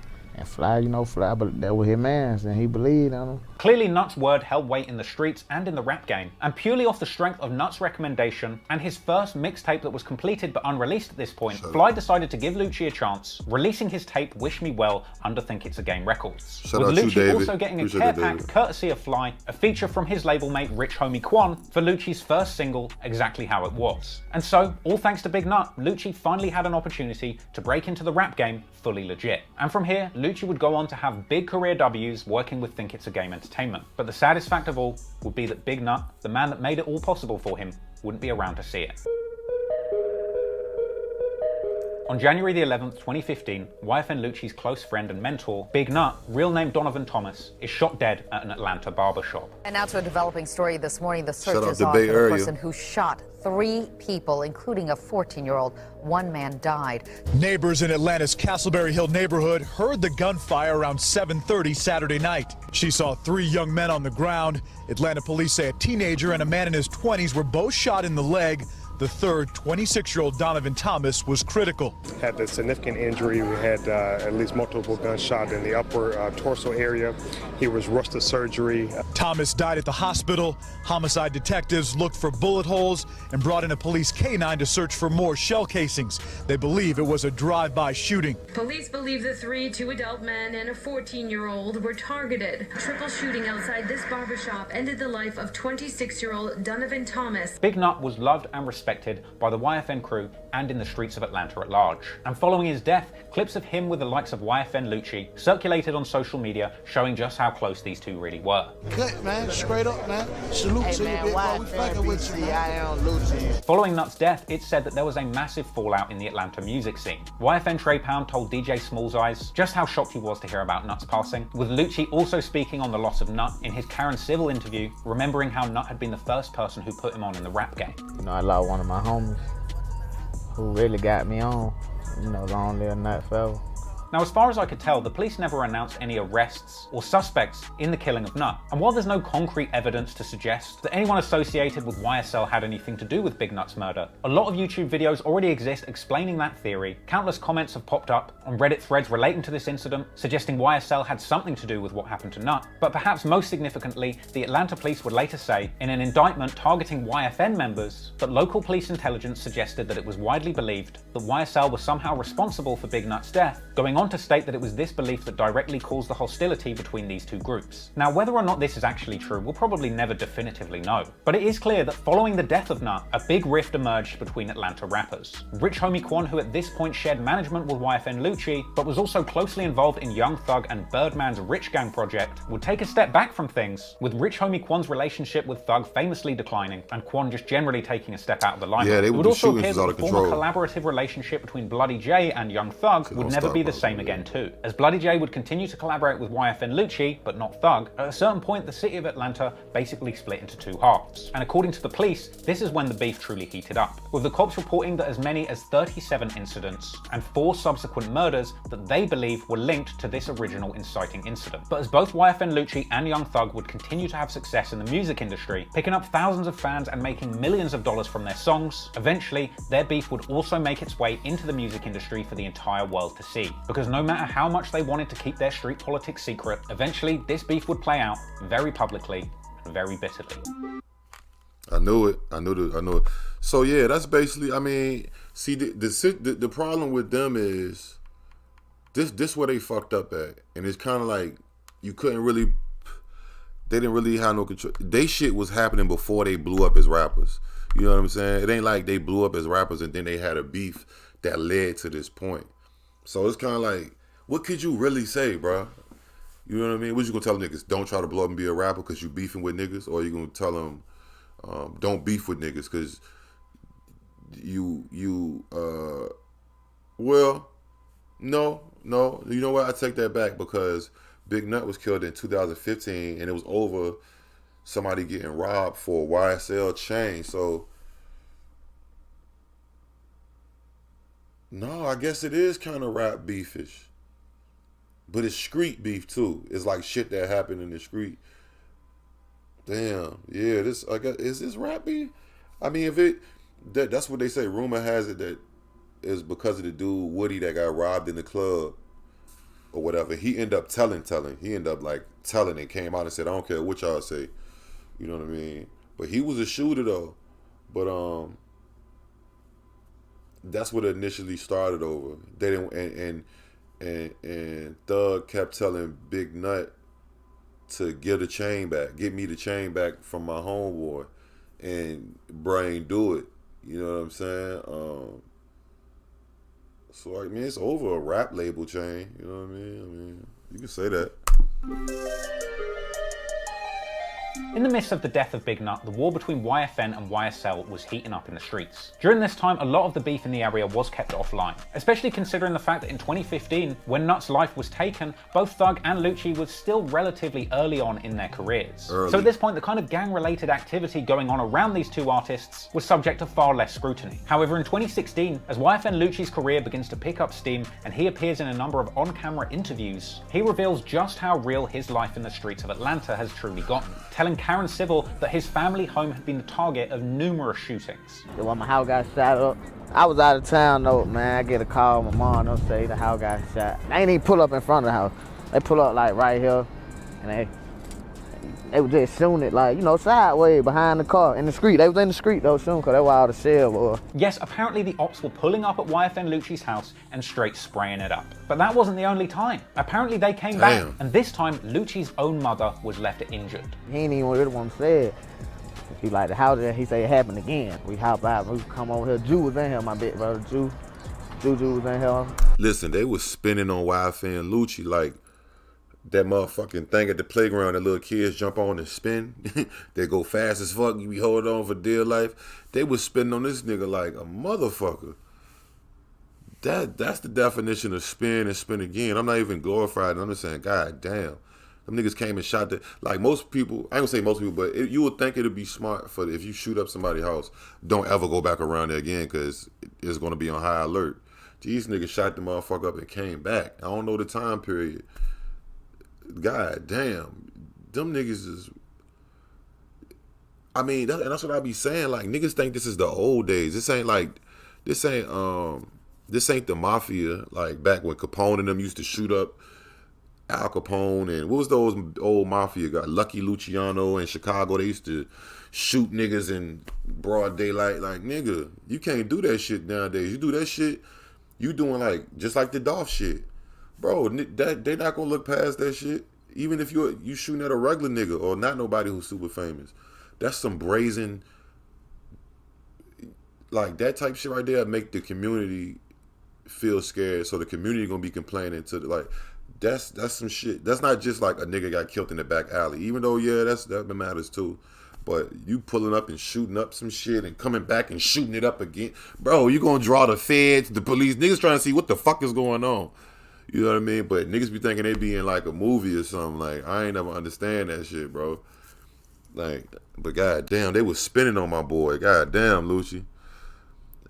I really feel like if this shit is true or whatever, I just feel like Lucci ain't got enough. They don't got enough firepower or enough people, or you know, it just seemed like they outnumbered and outmanned this. You know what I'm saying? Like probably cashed and some more shit. Mother was left injured. He ain't even really want to say it. He like the house there, he say it happened again. Yeah, they spinning like a carousel. Jew was in here, my big brother Juju was in here, my baby mama, and my little girl and my mama and her friend. Both of them got shot though, my mama and her friend. Whilst he was forthcoming to Karen Civil about the details of the shooting, when asked about who did it in a Vlad TV interview, Lucci was much less forthcoming. You don't know who did it. Street code, right? So at this point, the stakes in the streets of Atlanta are getting very high. And when mothers are getting hit, you know that the beef is serious. But even worse than involving mothers is involving children. And as the beef goes on, you will see that rappers on both sides of this feud aren't afraid to take it there, bringing their own ops kids into the beef just to goad their rivals. In February 2016, YFN Lucci took to Instagram to wish Young Thug's daughter a happy birthday, posting a video of her face, which I'm definitely not going to put in this video. An incredibly ominous and serious message from YFN Lucci to Young Thug. But in spite of this kind of bold message sent on social media for the whole world to see, Lucci wasn't done prodding Thug. That same month, he also took to Twitter, saying that Young Thug's fiancée Jerica misses being on the couch with Lucci. He went on to infer that Young Thug would cry if he saw the DMs between Lucci and Jerica. Lucci would go on to post the unverified but supposed messages between him and Jerica, which weren't really damning or necessarily verifiable, but at the very least, if true, they would infer that Jerica had been... I mean, look, listen, B. Hayes. I'm not, okay, well, if they went at YSL, whoever listen, I'm saying, period, point blank, them niggas was all tripping. The feds is gonna get on y'all ass, man. Y'all having a fucking brazen gang war. You know, it's different ways you could war. You could have a silent war. These niggas is rappers and they doing, like, they got shit is going down, shootings and shit. Whether it's them doing it mostly or them doing, they all doing that shit together, bro. Y'all niggas going to jail or y'all gonna die. It's not gonna last that long, bro. Like, I don't know where you think you at. You United States, you know how many fucking cameras they got? You know how many fucking people gonna snitch? Like, this ain't the old days, like, where, like, niggas just, people gonna tell. The old lady across the street gonna tell, it was them boys in that black car with the red bandana on their head. It was them ones. One, he had a tattoo on his neck that said such and such. Like, you know what I mean? Like, bro, this is not like, it's not a movie, nigga. Like, I'm just saying, bro. That shit is like, you should. But I can't say this. Once people start getting hit, once blood gets shed, I do understand that once blood gets shed, it's like, there's really no way back. There's no way back. You know what I'm saying? So, unfortunately, they had bloodshed, death, and people getting shot. So it's like, I see why it ran up that high, but it's like, God damn. I mean, it was bound to happen. Niggas was bound to get Ricos or something. Doing that shit going like that, cause y'all terrorizing the town, bro. Them white people, listen, white people, taxpayers, whether it happened in the hood, then I'm pretty sure they had situations that happen not in the hood. You know what I'm saying? Everything ain't happening in the hood, but them people are gonna try to convict your motherfucking ass and get your ass up out here, bro. They don't give a fuck who the fuck you think you is, bro. You know what I'm saying? This ain't the fucking 1990s no more, where niggas ain't got camera phones and there's cameras on the light. And think about how many fucking cameras it is, bro. That alone scares me to go do some crazy shit in broad daylight. Nigga, if anything, we gonna wait till nightfall. This how we gonna do it. You know what I'm saying? Just common sense. I'm not promoting. I'm just saying. Yeah, no, nigga, them people, the government not having that shit. The government is not having a bunch of crazy niggas running around doing it, not for too long. And if they is, they letting you kill yourself off. But when mama start getting hit, it's not just the niggas that's getting hit. Look, a 14-year-old little boy got hit. Like, shit like that, people are putting pressure on them, the police and then the government. Like, hey, man, you see what I'm saying? So it's going to draw more attention. Like, kids and moms and shit getting hit. And sisters and shit. It ain't just the nigga, like the gangbangers. It's like, nah, they gonna be on that shit. Niggas gotta be smart, man. Niggas be reckless. Been to visit Lucci. Anyway, Lucci attempted to back up that unverifiable screen grab with a tweet saying true story, and another saying that he's got someone's hoe on a leash, going on to infer that he stole a rich person's girl, and atting Jerica directly saying that he misses her, shooting out another tweet to suggest that her denying this is a lie.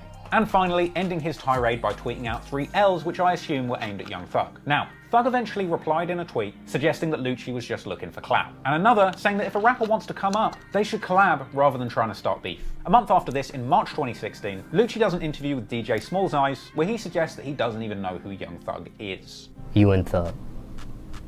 I don't know him. Yeah, they don't be caring about the drugs and shit. I mean, they do, but when niggas start getting killed, that's when the police, like, they own that shit, bro. It's like too many bodies. Like, what's going on? Like, you know what I'm saying? They don't. That's what they care about, man. You know what I'm saying? Now, if you got a fucking meth lab, I don't know. They probably gonna get on your ass. You might fucking explode in that bitch. I wouldn't advise nobody to have a meth lab. They'll probably bust you then too, but. It be the bodies, the murders that be drawing the attention. Everybody know that. What they say, violence doesn't beget more money. It only begets more violence. You know what I'm saying? So violence ain't gonna get you nothing but more violence and in trouble. Period. You can hustle and be low key and stay low and fly low.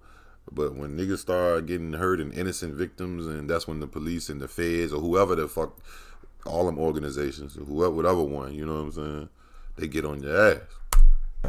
Now, at a certain point, it would make sense for Lucci to set his pride and this beef to one side and focus on his buzzing music career. By this point, Lucci was just about getting to that next level. Since joining up with CEO Fly of Think It's a Game Entertainment, he'd gone on to drop his follow-up mixtape Wish Me Well 2, just about landing in on the Billboard charts at position 183. This would be Lucci's first real chart hit, with Lucci and Fly both pulling up for a celebratory interview on The Breakfast Club. And in this interview, Lucci had some choice words, not just for Young Thug, but also his fiancée Jerica, doubling down on his earlier tweet shooting his shot at her, with Lucci saying he'll holler at whoever he wants. Now, I saw you also was tweeting at Young Thug's fiance. If that was his girl, that was his girl. You smell me? Okay, so you didn't know, maybe. Hey, man, we in the street, man. I met everybody. Not long after brushing off the Young Thug drama, Lucci would go on in this interview to boldly proclaim that he is still tied in with the streets and that everybody he keeps around him now has street credentials. We ain't got time to hang in the streets, man. We been did that. What about your circle of people that was with you in Atlanta before everything started moving? They still with me. YFN BC.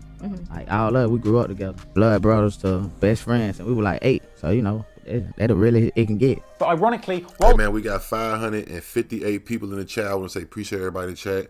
We only got 150 likes. Please, if you haven't hit that like, smash that like. I just checked and see if they cut the cord cameras on. They haven't cut them on yet. Let me see what.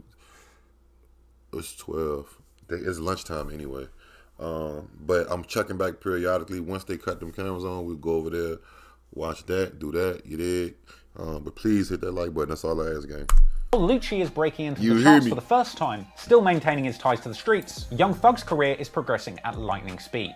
Let's not forget, as Lucci was just signing his very first deals, Young Thug was running around on yachts with Birdman, living the lifestyle, and slowly putting together a string of hits. While Lucci was making baby steps, Young Thug, who had had a head start of a couple of years, was making huge strides. In mid-2014, Young Thug signed to 300 Entertainment, and in 2015, in response to a large amount of his music leaking, Thug would end up dropping a colossal amount of music. His controversial Barter 6 project released, with the album's title Barter 6, sparking a furious feud with Lil Wayne, who had named a number of his albums The Carter, with this feud ultimately culminating in Lil Wayne's tour bus being shot up by an affiliate of Young Thug and Birdman, an incident that I covered in a separate video years ago on this channel. Go check that out if you haven't. But anyway, following the huge success of Barter 6, Thug would then go on to drop 2 installments of his Slime Season mixtape series to an overwhelmingly positive response. The first of which featured the classic Young Thug single Best Friend, which itself charted at 45 on Billboard, with these moves putting Young Thug in a prime position for an enormous 2016. And whilst YFN Lucci was getting his very first Billboard successes with his Wish Me Well 2 mixtape, Young Thug was going mainstream. He'd landed a Calvin Klein campaign. He dropped charting singles with Travis Scott and Usher. A third installment of his Slime Season mixtape, and probably most iconic of all was his enormous album release Jeffrey, coming along with that famous cover art where Young Thug wore a dress. Now Jeffrey and its cross-dressing cover art stoked a lot of discussion in hip-hop about masculinity, gender, and self-image in a genre of music that's generally not known for its dress-wearing rappers. Now Thug would later go on to try and reclaim some gangster points, suggesting that the only reason he wore a dress is so that he could hide an AK-47 under it, but the reality is, a gangster throwing a dress on the cover of their album is always going to generate a lot of attention and sales. Jeffrey was a huge success, peaking at number 8 on Billboard, and frankly bringing the discourse in hip-hop forward about 10 years. After Jeffrey, Young Thug had cemented himself as a trap rap icon, and as a result, the streams and sales were rolling in. Young Thug was one of the hottest commodities in town, and everyone was lining up to throw a bag at him. So following the successful launch of Jeffrey, Young Thug would finally be in prime position to put into action his plan of making everybody around him a millionaire. At which point he worked closely with Laya Cohen of 300 Entertainment to launch his own sub-record label, YSL. Now to this day, it's still not definitively clear what the S in YSL stands for. Is it Young Stoner Life, Young Slime Life, Young Slapped Life? It doesn't really matter, because Young Thug had finally and truly bossed up, escaping the blocks of Cleveland Avenue, making a whole bunch of hit records, and using his movement in the music industry to finally bring his vision for a label to life, and legitimately put on all of the friends and family who had been there with him, helping him survive from the early days in the trenches. This was an incredible achievement for Young Thug that likely inspired many more aspiring rappers to do the very same. And in the following year, YFN Lucci would try and level up too. Hey, that's a good question. I remember I was thinking that how the fuck did, this is crazy, right? How did 21 Savage not go to court yet? How did Young Thug and them go to trial before 21 Savage? Well, you can't say Lil Durk no more because his case is done. 21 Savage. Who else? YNW Melly. Who else? Young Dolph and them. Well, Young Dolph was a little bit before, just a tad bit before, like 3 months before Thug and them Rico. Because Thug and them caught the Rico like February, I think it was. And Dolph got killed in November. Yeah, Dolph got killed last November. Damn. Rest in peace, Young Dolph. It ain't even been that long, bro. Damn, man. That shit fucked up, man. making bigger inroads into the music industry and building himself an empire. However, unfortunately, as Lucci was growing in the music business, his past ties to the streets remained. And as he would continue to use his music to reflect on his dark past, sadly that same past would come back to haunt him. From the streets to tweets. Why was niggas doing all that tweeting and shit, man? He said we'll see because Yasmin. Shout out Yasmin. What's good, Yasmin? Thought it was John Gotti at the A. I don't know about that. He said he was a record label, so I'm gonna go with them. Yeah. Blessings, Grand Rising. Y'all, we in here waiting on them to cut these cameras on for the court. As soon as they do it, I'm checking. I just checked it. They ain't cut them on yet. As soon as they cut them on, we're gonna go over there. If anybody on any other channel is watching any trial right now, they watching reruns. Trust me. Take my word for it. Y'all know I've been super tuned in with this shit. We all have. In 2017, YFN Lucci would honour his lost friend Big Nut by releasing his debut EP titled Long Live Nut. This release was a success, landing at number 27 on the Billboard charts and spawning the hit single Every Day We Lit with PNB Rock, landing at number 33 on Billboard, the highest charting song of Lucci's career, and a track that is, in my opinion, a certified classic. But it wasn't all good news for YFN Lucci in 2017, however. Lucci was arrested in 2017 after refusing to pull over and fleeing from the cops, eventually being arrested at gunpoint, being caught with 3 weapons, but fortunately no drugs, despite the police claiming that they could smell marijuana, with Lucci himself being pictured balling in the back of a cop car with 2 chains on, looking clean and unbothered. Apparently following this incident, Lucci made bail, getting out, hopping straight on a private jet, and still managing to make a big show in another state. A close call for Lucci, but unfortunately he couldn't stay out of trouble. Again in June 2017, he's arrested in Tennessee alongside Lil Wayne's daughter Reginae, who he was dating at the time. With these kinds of incidents combined with the music, Lucci was getting a whole bunch of attention, both good and bad. Meanwhile, in 2017, Young Thug had spent months crafting a country-inspired new mixtape. Originally titled Easy Breezy Beautiful Thugger Girls, or EBBTG for short, it was eventually released under the title Beautiful Thugger Girls on the 16th of June 2017. This date was coincidentally the birthday of Tupac Shakur. And naturally, a lot of different Tupac-related things were going on around the time of Tupac's birthday. This included the release of long-awaited Tupac biopic, All Eyes on Me, but there was also YFN Lucci, who had released a tribute song to Tupac called Like Pac on Tupac's birthday too. Now, this wouldn't have been a big deal had Young Thug not hopped on Twitter a couple of days later, revealing to the world that he had actually dropped his Beautiful Thugger Girls album on Tupac's birthday on You said you think they wrapped up court today due to illness again? Somebody, they probably got the Rona. Nikki, is Miss Sylvia, is she on? It's 12. So I know they had lunch. I ain't see Miss Sylvia update. She went live walking into the courtroom 2 hours ago.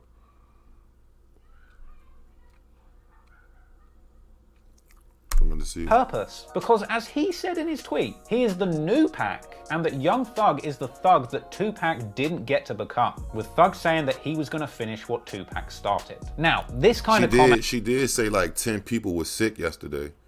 She said like a lot of the lawyers got sick. She said a lot of people sick. So the only thing, when I think of groups of people getting sick like that, you know what I think. The same shit that we've been going through since 2020. You know what I'm saying? They should. It's 12, so they should. Nikki said, "How you know that, Nikki? Why would you think that? Did somebody say that? We gonna find out. I know yesterday that they went home early because they said people were sick. The judge. That's why the judge wasn't there. A lot of them people wasn't there, and a lot of lawyers were sick. Some inmates. And when I hear a bunch of, they say, I think if I'm not mistaken, she said 10+ people.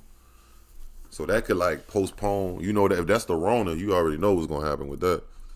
comment naturally didn't rub hip-hop purists up the right way at all. But then again, let's not forget who's truly to blame for the Young Thug Tupac comparisons. Wyclef Jean, who was the first person to originally start calling Young Thug the new Tupac in 2016. But anyway, for YFN Lucci, this was the perfect opportunity to dig up their old bitter feud. And in response to Thug's tweets, Lucci piped up on Twitter himself, saying Tupac would have never worn a dress, clown emoji. Now, Thug responded to this with cryptic tweets, questioning whether Lucci was big mad or little mad, and calling him a peon and a buster. But then Thug's tweets took a little bit more of a dark turn, as he went on to say that Lucci should humble himself and thank God that he's in a position to take care of his mother. You know, the one who was shot in his home, with Thug going on to suggest that doing too much could lead to Lucci being put to sleep. Now, in spite of this very brief flare-up for all of Twitter to see, the real feud between these two remained beneath the surface for the remainder of 2017. That summer, Thug would go on to have the biggest debut of his entire career, his feature on chart-topping global hit Havana with Camila Cabello. Meanwhile, Lucci, still relatively new to becoming a Billboard charting successful rapper, is being profiled by rap media organizations like Complex, talking about how all of his dreams have finally come true through the music industry. Thing is though, in the streets of Atlanta,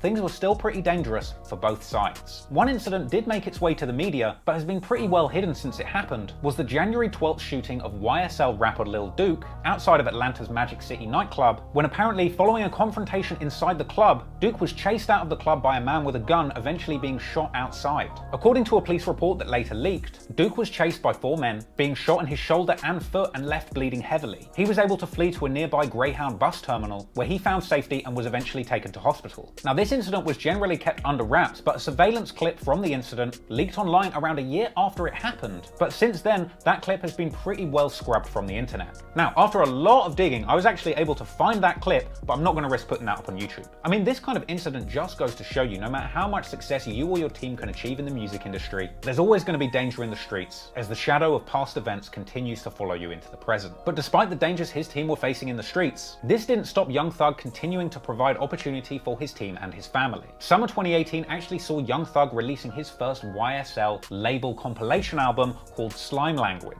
Meanwhile, YFN Lucci was also having a great 2018 focusing on music. His March 2018 album release, Ray Ray from Summerhill, ends up going 14 on Billboard, the highest performing project of his career. But as usual, there's no shortage of controversy surrounding Lucci either. In July 2018, he gets arrested once again, this time on video. Yo, Lucci is dead ass getting arrested right there. Holy f. Oh my God, guys. Is that Lucci? Oh my God, Lucci is going... They capping on Lucci. Oh my... She sound like she's straight from the suburbs, white girl from the burbs. Oh my God, that's Lucci. Lucci, that's Lucci, guys. She said it like the fucking president is the... Shout out Lucci. They love you, Lucci. This is motherfucking Lucci. This is Lucci. This is motherfucking Lucci. This is motherfucking Lucci. Nah, let me see. Let me check and see if they live in the court. Let me see. I know the news is on 11 to live. The 12 o'clock news is on. Let me see if they mention anything from the... I don't see no screenshots in here of the court case. The 12 o'clock news is on right now, so that's what I said. Everybody go, the whole fucking country go on break at 12. Like, that's pretty much everywhere. You know what I'm saying? Every job, everything. Oh my God, that's Lucci. Oh my God. Oh my God. Is that Lucci? Oh my... Haley, oh my God, Haley, it's Lucci. Let's go give Lucci some coochie. Haley, that's Lucci. Let's give him coochie. Holy shit, yo, fucking Lucci. Now, towards the end of 2018, there was a brief glimmer of hope that maybe Young Thug and YFN Lucci might be on the road to... the name of this documentary is YSL versus YFN, Atlanta Secret Gang Wars by Trap Lord Ross. It's pretty dope. It's pretty dope. amends. When both Lucci and Thug appeared on separate tracks on the same project, Atlanta rap legend T.I.'s Dime Trap. Unfortunately, this didn't lead to any kind of reconciliation between these two sides, and T.I.'s album would ultimately be the closest we would ever get to seeing these two ATL giants squash the beef and jump on a track together. And moving forward into 2019, the unfortunate truth is, the beef would reignite, and YFN Lucci and Young Thug would once again go back give and forth Lucci some exchanging coochie, deadly Becky. threats, once again on Twitter. Oh no! Oh my God, Becky, is that Lucci? Let's give him some coochie. Oh no! You know that's how Lucci used to hit that joint on that one song. Oh no! That nigga. Nah, Lucci has some hard shit though. He got some dope songs, bro. That nigga be like, oh no! Oh my God, Becky. Let's give Lucci some coochie.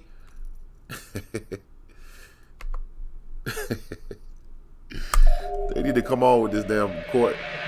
The beef between Thug and Lucci was reignited seemingly out of nowhere in March 2019, when Thug popped up on Twitter talking about people have slat in their mouths but ain't downed nothing. Now to me it's unclear whether he's dissing the ops who have the slats name in their mouths talking smack about his movement, or if he's dissing wannabe slats who claim his movement but haven't put in any work. But a few days later Thug would post up once again, making it clear to the world exactly who he's having problems with. Thug would actually take to social media, threatening to slap both YFN Lucci and terrifying Houston rapper Sauce Walker. Man, I'm gonna slap the hell out your little bomb man. My teeth got more than your little broke ass life, boy. Stop playing, I'm gonna slap the shit out your little. As soon as I see you, like I said, Buster. You do it look like advantage of me. I ain't been doing nothing but dying. Now, Young Thug's apparent disrespect to YFN Lucci's teeth is significant because a viral image had been going around showing I got one that way before the one no. What if this nigga pull a mask down and you see the teeth and that nigga like he like this. He just biting. He like that nigga just be biting. This is teeth. He just be biting your motherfucking ass. Nigga ripper. Zombie mouth ass nigga. Goddamn. Crushed up rocks mouth ass. Goddamn. Chewing on bricks, motherfucker. Ain't no love in the heart of your fucking teeth, face ass, goddamn. Barracuda face ass, your piranha mouth ass, bitch, your goddamn. That nigga say, that nigga should be going like that. Goddamn, boy. That's what, but see, when you get permanents, they gotta shave your motherfucking teeth down, and that's, you see what I'm saying? That's what they, when you get permanent, when I say permanent, I mean golds or grill, whatever kind of grill. I think he got diamonds. When you get permanents though, they gotta shave your shit down so the cap can fit around before they lock it in, and it's permanent. You know what I'm saying? Just how nasty Lucci's gnashes were underneath his grills. Lucci clapped back, calling Young Thug a homophobic slur and a punching bag. Hey man, y'all stop tagging that man. Slap nobody. Yeah, man. All that punching bag. Been getting slapped down. All his little friend, he want to make cool with him. He got niggas he want to go link with. He punch that. You got that nigga. Come on, man. That man a hoe, man. That nigga been running out the mall, boy. You a hoe. Yeah, punching bag. You don't never put Instagram drop that shit, do it. Yeah. Come on, hoe. Yeah. Cheap ass teeth in your mouth. Nigga. And I'ma butt you down and get some more. Yeah, cheap ass earrings, little cheap ass jewelry, man. Sauce Walker also jumped in, reposting a clip of Young Thug beating the boxing pads like a little bitch. After that, Young Thug confirmed that he would be slapping Lucci on sight next time he sees him, as well as saying that his teeth cost more than Lucci's life. Man, of course I'm gonna slap the fuck out Lucci and I'm slap the fuck out Sauce. I'm gonna slap the hell out y'all little nigga, man. Stop playing. Niggas don't even play because they know what time it is. Like, so, you know what's crazy though? I just realized because he do beef with Sauce Walker. This nigga Thug don't beef with none but Bloods. All of them is Bloods. Lucci, his clique, Young Thug and them clique mainly, and Sauce Walker and them mainly is all of them is Bloods. That's crazy, right? You know what I'm saying? All them niggas is technically they all in the same gang. Technically. Not literally, but technically they all in the same gang, and these niggas trying to kill each other and smack each other. And they all rappers. Like, that's crazy as fuck. Y'all niggas play with me. Just really tell me, like, confirm that y'all don't know what sound it is, you know? Or y'all feel like I'm a hoe, or y'all feel like y'all play with me, or a nigga feel some type of way.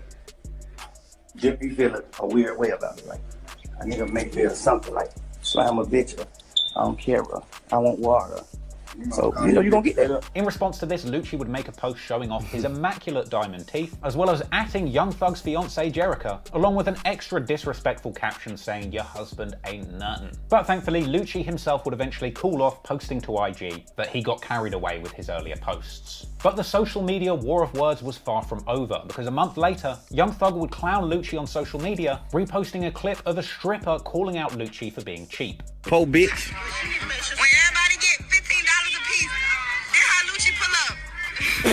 But soon, things in the streets of Atlanta would... That's fucked up. That nigga Young Thug said, "Po bitch." These niggas really hate each other, man. And that's crazy. One person that's connected to them, they was both cool with. Calling out Lucci for being cheap. Po bitch.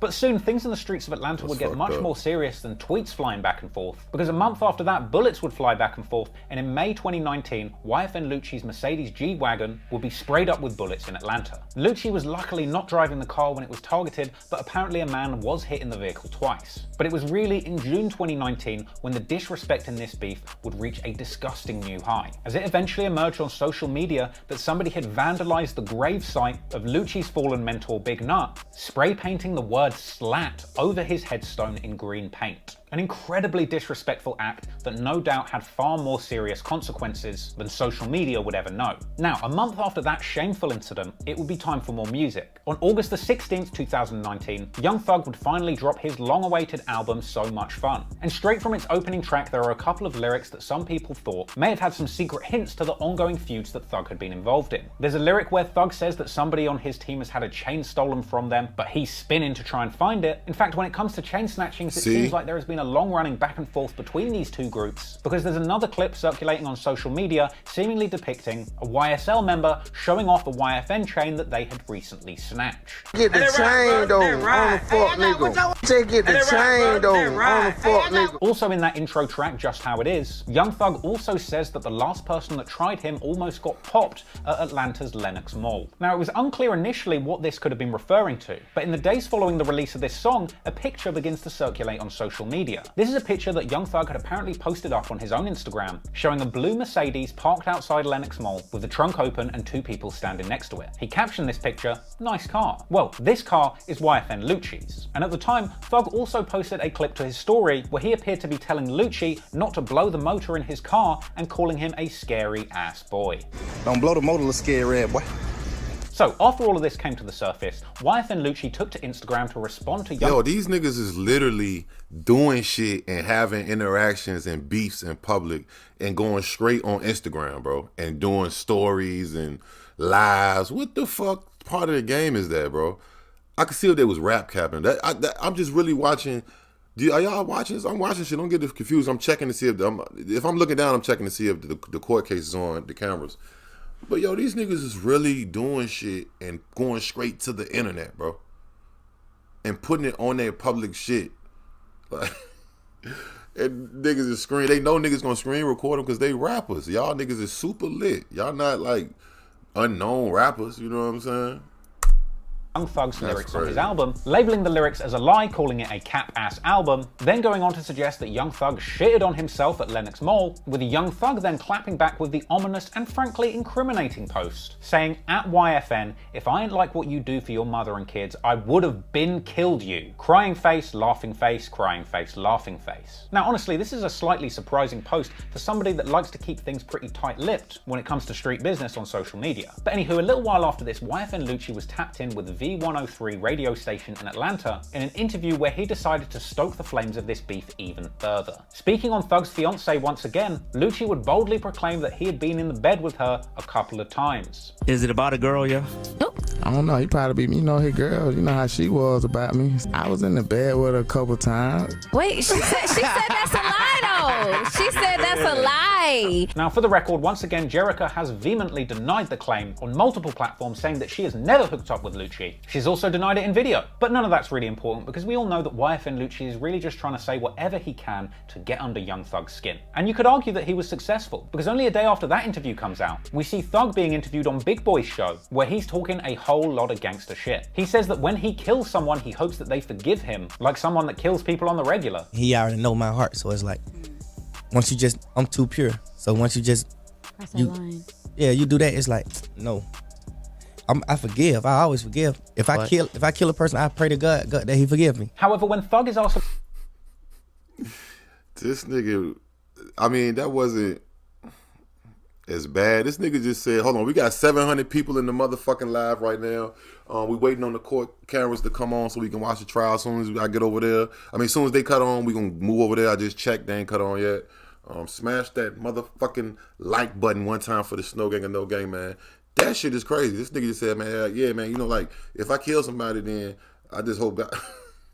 and niggas have actually been dying, like, even if you won't even at the hands of it, like, niggas be just talking too much, bro, about the wrong shit, bro.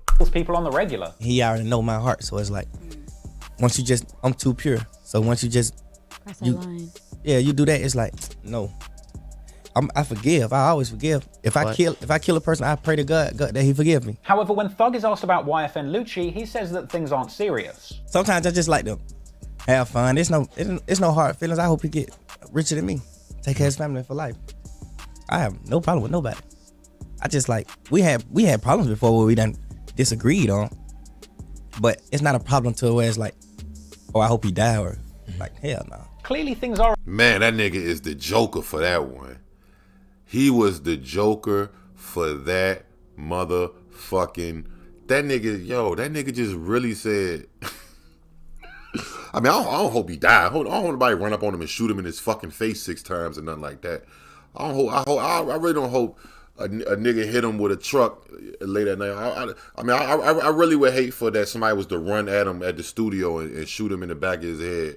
I don't want that to happen to him. You know what I'm saying? But it just that, you know... that nigga is the Joker.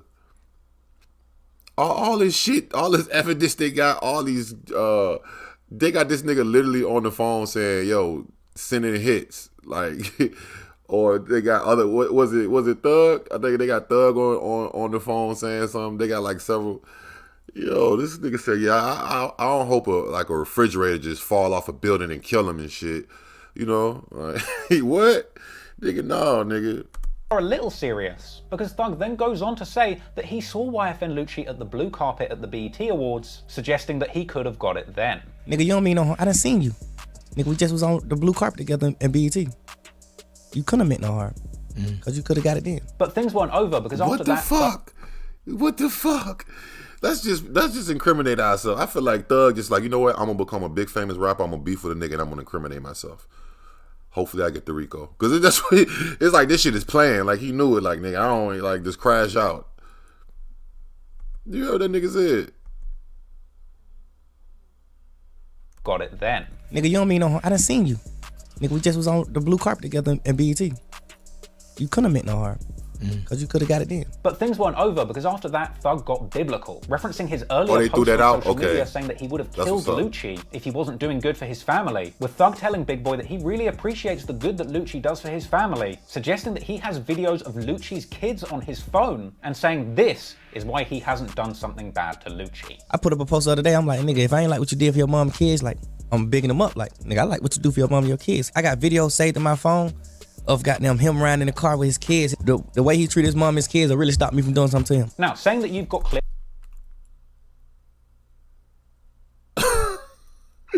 It just don't stop with this nigga Thug. I forgot about this interview. Yeah, this was 2019. I seen it, but I haven't seen his price since then.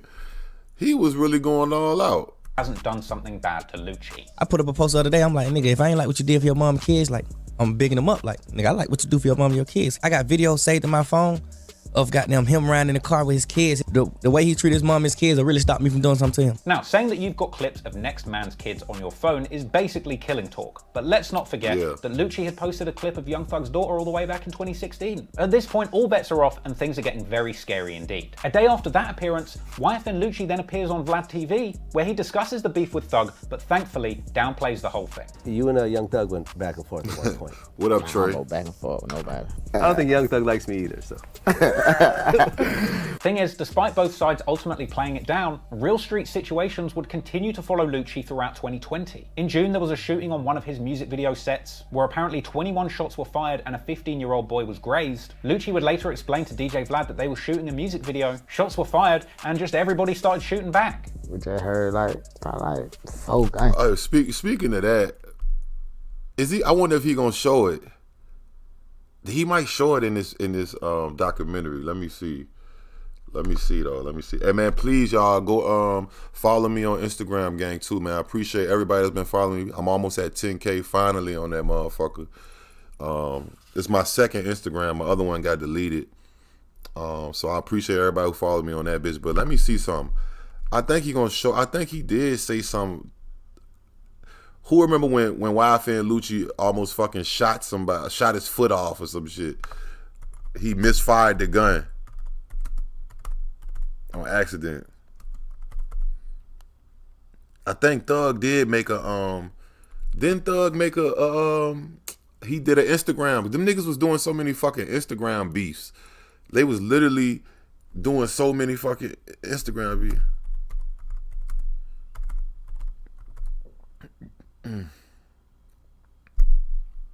Look, this shit right here was just crazy. This shit was just crazy. Look at this. Check this shit out. I don't want to click on Vlad. Vlad gonna goddamn. YFN Lucci almost shoots himself after gun go off at music video. Look at this shit. This shit is crazy. Like, how was that live? Y'all didn't know it was one in the head? Who knew that how did they not know that gun had ammunition in it at a fucking music video shoot? Wait till y'all see this shit, bro. This is some scary shit. Remind me never to go to a Lucci video shoot, at least when they got guns on that motherfucker. Cause that nigga almost did he almost did a free accident. Watch this shit. Hold on. Check this shit out. We gonna get back into the documentary. Let me check and see if they got the court cameras on. Hold on.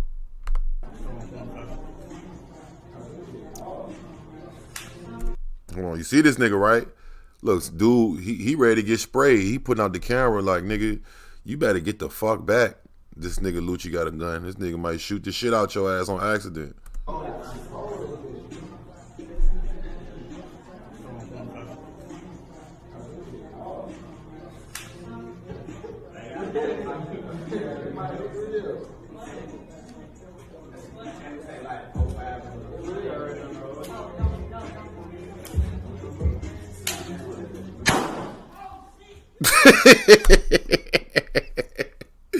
Yo, that nigga said, oh shit. That nigga said, oh, you heard some nigga just say, oh shit.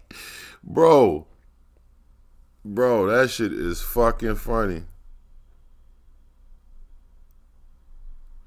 Yeah, Khalib, I do remember you, Khalib Gun. Yeah, it was good, gang.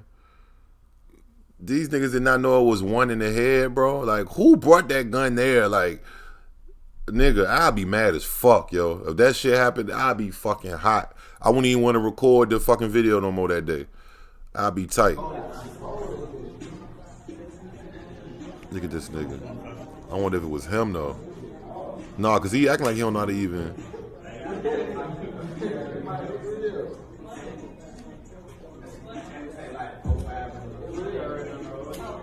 What if you would have shot old girl?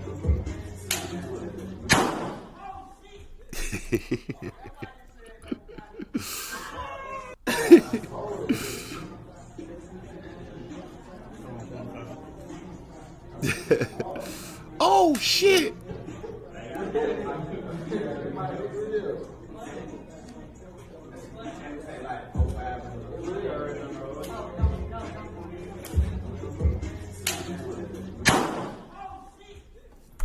So yeah, that nigga, I think Thug had made a funny post about that. Let's see. I think Thug had made it. He talked some shit about like KD, some shit. Shot, you feel me? But then nobody know where they coming from. But everybody started shooting. They just started shooting back.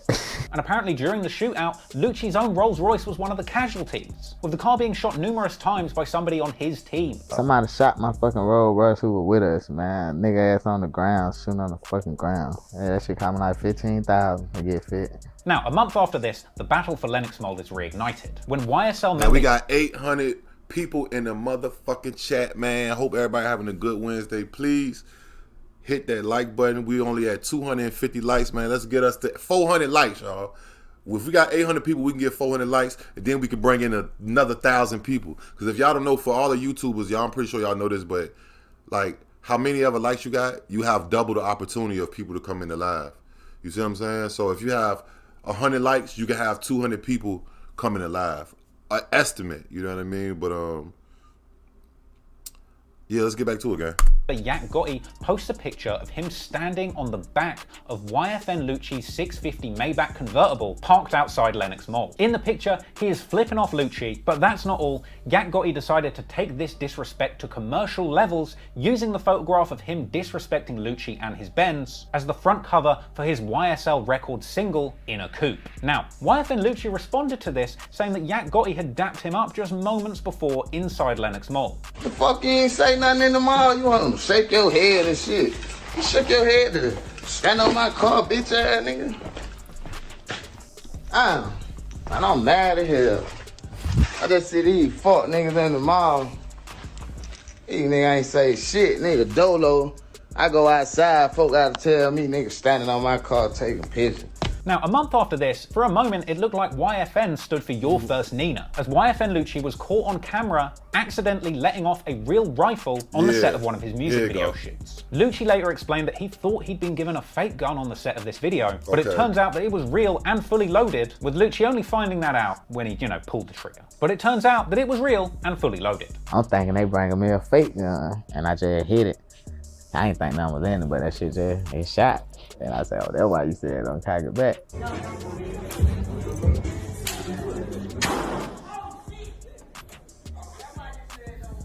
Now, naturally, in response to YFN Lucci's embarrassing accidental discharge, Young Thug immediately took to Twitter to mock YFN Lucci's weak stick game, simply posting, "Put that gun down, son." Now, this would actually be the last official and public back and forth between the YSL and YFN crews. Because unfortunately for the YFN crew, things would very soon come crashing down in a dramatic fashion, when a deadly shootout would leave a man dead and YFN Lucci behind bars, along with a bunch of his inner circle being charged with serious crimes. Damn. So that happened right when Lucci got locked up. That's crazy.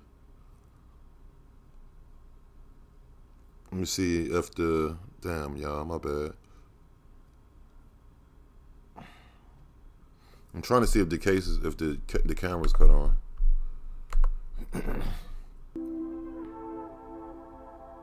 According to police reports and court documents, on the 10th of December 2020, YFN Lucci and 3 other men drove by car to a location in Atlanta. One of the people Lucci was with was named James Adams. He allegedly recorded himself whilst in the car with Lucci, telling the camera that they planned to fuck the city up. Now, the 2 other men that YFN Lucci was with were Rayvon Boyd, aka CP3, a rapper from Miami, and a man named Leroy Pitts. According to a warrant, Lucci drove his car full of hitters to the 900 block of Dimmock Street at around 5:15 p.m.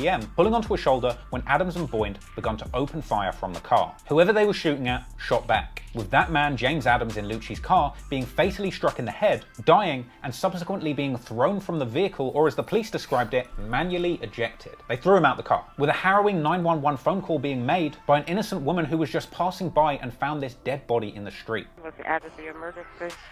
We need an ambulance. Somebody is laying out. Somebody, I don't know if he barely. Let me connect you. Stay on the line. Somebody just threw him out of the car. Let me connect you to the ambulance.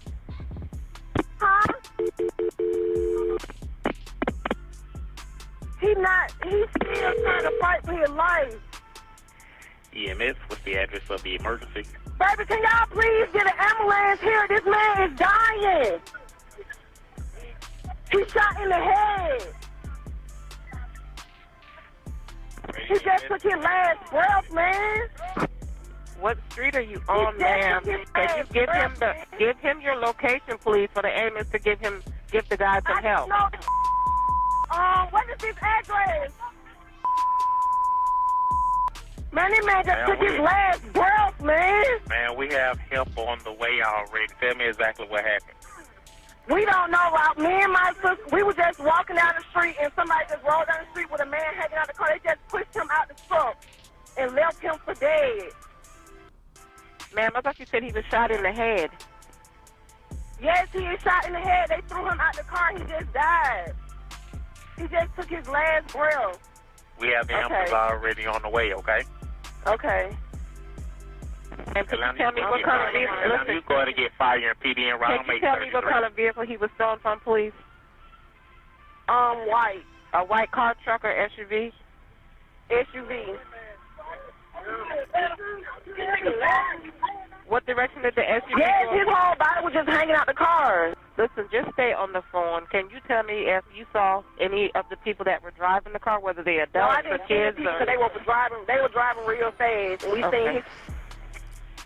All right. Now, one of the men that they were shooting at eventually turned up at a local fire station with a gunshot wound, and just over a month after the incident itself, YFN Lucci was identified as the driver of that car. Now, weirdly, in between the shooting and his arrest, YFN Lucci appears on DJ Vlad for an interview once again. Now, it's unclear exactly when the interview was recorded, but the comments are frankly wild, with many people suggesting that Detective Vlad may have had something to do with building the case. Now, obviously that's just jokes, but there were some very interesting and illuminating moments in this interview. Lucci explained that at this point things were so dangerous for him in his city that he had to ride around in a bulletproof car. Well, you actually have a bulletproof GMC? Yeah. Okay. I paid $145 for it. That's not bad.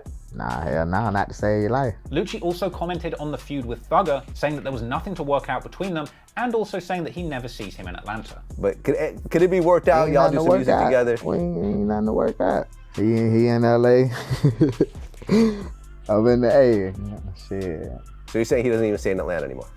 I don't never see him. Now, Lucci would eventually turn himself into the police on the 15th of January 2021, with Young Thug reacting to the news, saying free all because he doesn't want to see anyone in jail, op or not. And soon, Thug's wish would come true, as Lucci would appear in court after a few days in jail, eventually bailing out on $500,000 bond. Being seen on social media February 2021, celebrating his release after bonding out. Step home. You hear me? I had to switch the jacket inside out, man. I didn't want to come out the same way I went in. I got this shit on my ankle. Bigger than a motherfucker. Now, in my opinion, it's not unthinkable that Lucci could beat a case where he was the driver in a drill gone wrong where somebody in his car ended up getting killed. Problem is, the Atlanta police would have a trump card up their sleeve, because Lucci's mere involvement and proximity to this tragic mess placed him right in the middle of a tangled mess of interstate criminals. This allowed the Atlanta police to wrap him up, along with a bunch of his friends, in a massive racketeering case, which would be much harder to beat than those original charges for being in that car. And in May 2021, YFN Lucci probably had the most terrifying moment of his life, when the Fulton County grand jury issued a 75-page, 106-count indictment after a 6-month investigation, naming YFN Lucci among around a dozen other individuals in a massive racketeering conspiracy case targeting Atlanta blood gangs with ties to Bloods in different states. New at 6, a massive gang indictment in Fulton County charged a dozen people with a racketeering conspiracy, including a famous musical artist, YFN Lucci. Now, the indictment says that Lucci's an associate of the Bloods gang. And in this instance, YFN Lucci's music wasn't going to do him any favors, because prosecutors had directly used his songs, videos, and lyrics as proof of his Blood membership. Fulton County court's canceled again today. Can anybody confirm that? The monies? You said court canceled? Niggas done got sick, yo. Somebody got sick or something. That's what I'm saying. Let me see. I don't think court was canceled because I seen Miss Sylvia. District Attorney Fonnie Willis says her team used a YouTube music video entitled Shine On, quote, which includes lyrics promoting criminal gang activity in a massive RICO or racketeering indictment to Shine. Man, hold on, bro. We got 800 people in here. We only got 299 likes. Please smash that motherfucking like one time for the gang, nigga. Smash them likes, man. Let's get to 400 likes, man. I know. Come on, gangsters. Come on now. Fuck with me, man. Don't fuck me over. Fuck with me. It's no gang or no gang, man. It's a we thing. It ain't a me thing. You hear me? I'm here because of y'all and y'all here because of me. So we here together. You dig? And on that note, I'm going to take a toke. You hear me? Let's get back to it, though. A light on the alleged gang associations of two of the performers in the video, music megastar YFN Lucci, real name Rayshawn Bennett, and Justin Ushery, aka Bloody J, two of a dozen defendants in the case, which involves a variety of crimes. Investigators also used social media posts. We pulled several off Instagram that seemed to match descriptions in the indictment to help build their gang case. And this was a serious indictment with a whole bunch of counts of racketeering related to crimes like aggravated assault, murder, unlawful gun possession, armed robbery, property damage, theft, and other gang-related charges. And along with Lucci, also charged in the indictment was Big Atlanta Blood, an early comrade of Young Thug and Lucci, Bloody J, whose YouTube uploads were used as direct proof that he was indeed a big old blood. With both YFN Lucci and Bloody J's appearance in the music video for Shine. Oh, they use this lyrics. You seen that? Oh, no, they ain't. They said, hold on, it says, the defendant, Justin Ushery, aka Bloody J, an associate of the Bloods, did publish via the YouTube account Bloody J a music video titled All My Niggas Bang Hard As Fuck, which includes lyrics promoting criminal gang activity, prominently features fellow Blood gang associates, and displays common gang identifiers including language, clothing, and colors which constitute overt acts that demonstrate participation in and association with the enterprise. Was indeed a big old blood. With both YFN Lucci and Bloody... Same thing. Oh, this is the one. This is Lucci. So it says, the defendant, Justin Ushery, a.k.a. Bloody J, an associate of the Bloods, did publish on the YouTube account a Zay production. He didn't publish that. A Zay production published that, but it is him in the video. A music video titled Shine On, which includes lyrics promoting criminal gang activity, prominently featured known Blood gang associates, including defendant Rayshawn Bennett, a.k.a. Lucci, and displayed common Blood gang identifiers, including hand signs, language, clothing, and colors, which is an over this and the third, same shit. Bloody J's appearance in the music video for Shine On being cited in the indictment, and the indictment itself went on to explain the complex web of interstate gang activity that had been going on between YFN and the Bloods in other states. The indictment said that YFN was an Atlanta Blood set affiliated with the original Inglewood family Bloods from Los Angeles, with ties to the Atlanta Blood gang. It goes on to connect them to a Miami-based crew of Bloods called the Bloodhounds that emerged from the 13th Avenue gang, explaining that in Atlanta, the Inglewood family Bloods from LA are represented by local crews like ABG and Bird Gang under a National Blood umbrella that also incorporated some of these Miami sets. And whilst this indictment didn't target Young Thug or the YSL crew specifically, it did mention them and attempt to explain how their structure works. With it being said that YSL were apparently aligned with the Rolling 60s Crips from LA, which is maybe why we saw that early collab between Bloody J, Young Thug, and Nipsey Hussle, who was actually on that track talking about how Rolling 60s gangbang in different states. So this massive indictment puts the YFN crew in direct rivalry with the YSL crew, even going as far as to specifically describe the YSL members as referring to themselves as slats, and suggesting that their ops refer to themselves as SK or Slat Killers. Numerous YFN members are named in the indictment as having been spotted on social media referring to themselves as Slat Killers, and unfortunately for Lucci, the feds would make a whole bunch of effort to tie his gang activity to his music career, alleging that YFN started around 2015 and was mainly centered around Lucci himself, describing YFN as a racket as part of the racketeering case, going on to say that the gang not only committed crimes to further the organization, but also accused them of using social social media to advertise the strength and influence of the gang, with specific social media moments being cited, like a clip of YFN Lucci posing with a gun, along with a caption where he allegedly had said, "I'm ready to noodle me an N-word." The cops said that the YFN recording studio was actually a gang stronghold, which even ended up getting shot up in a drive-by, and apparently after it was shot up, Lucci was caught on a jailhouse phone recording, telling his homies, "We are gang, and we need to move more dangerous like we're at war." The indictment went on to say that the 13th... Damn, they got Lucci on the phone too?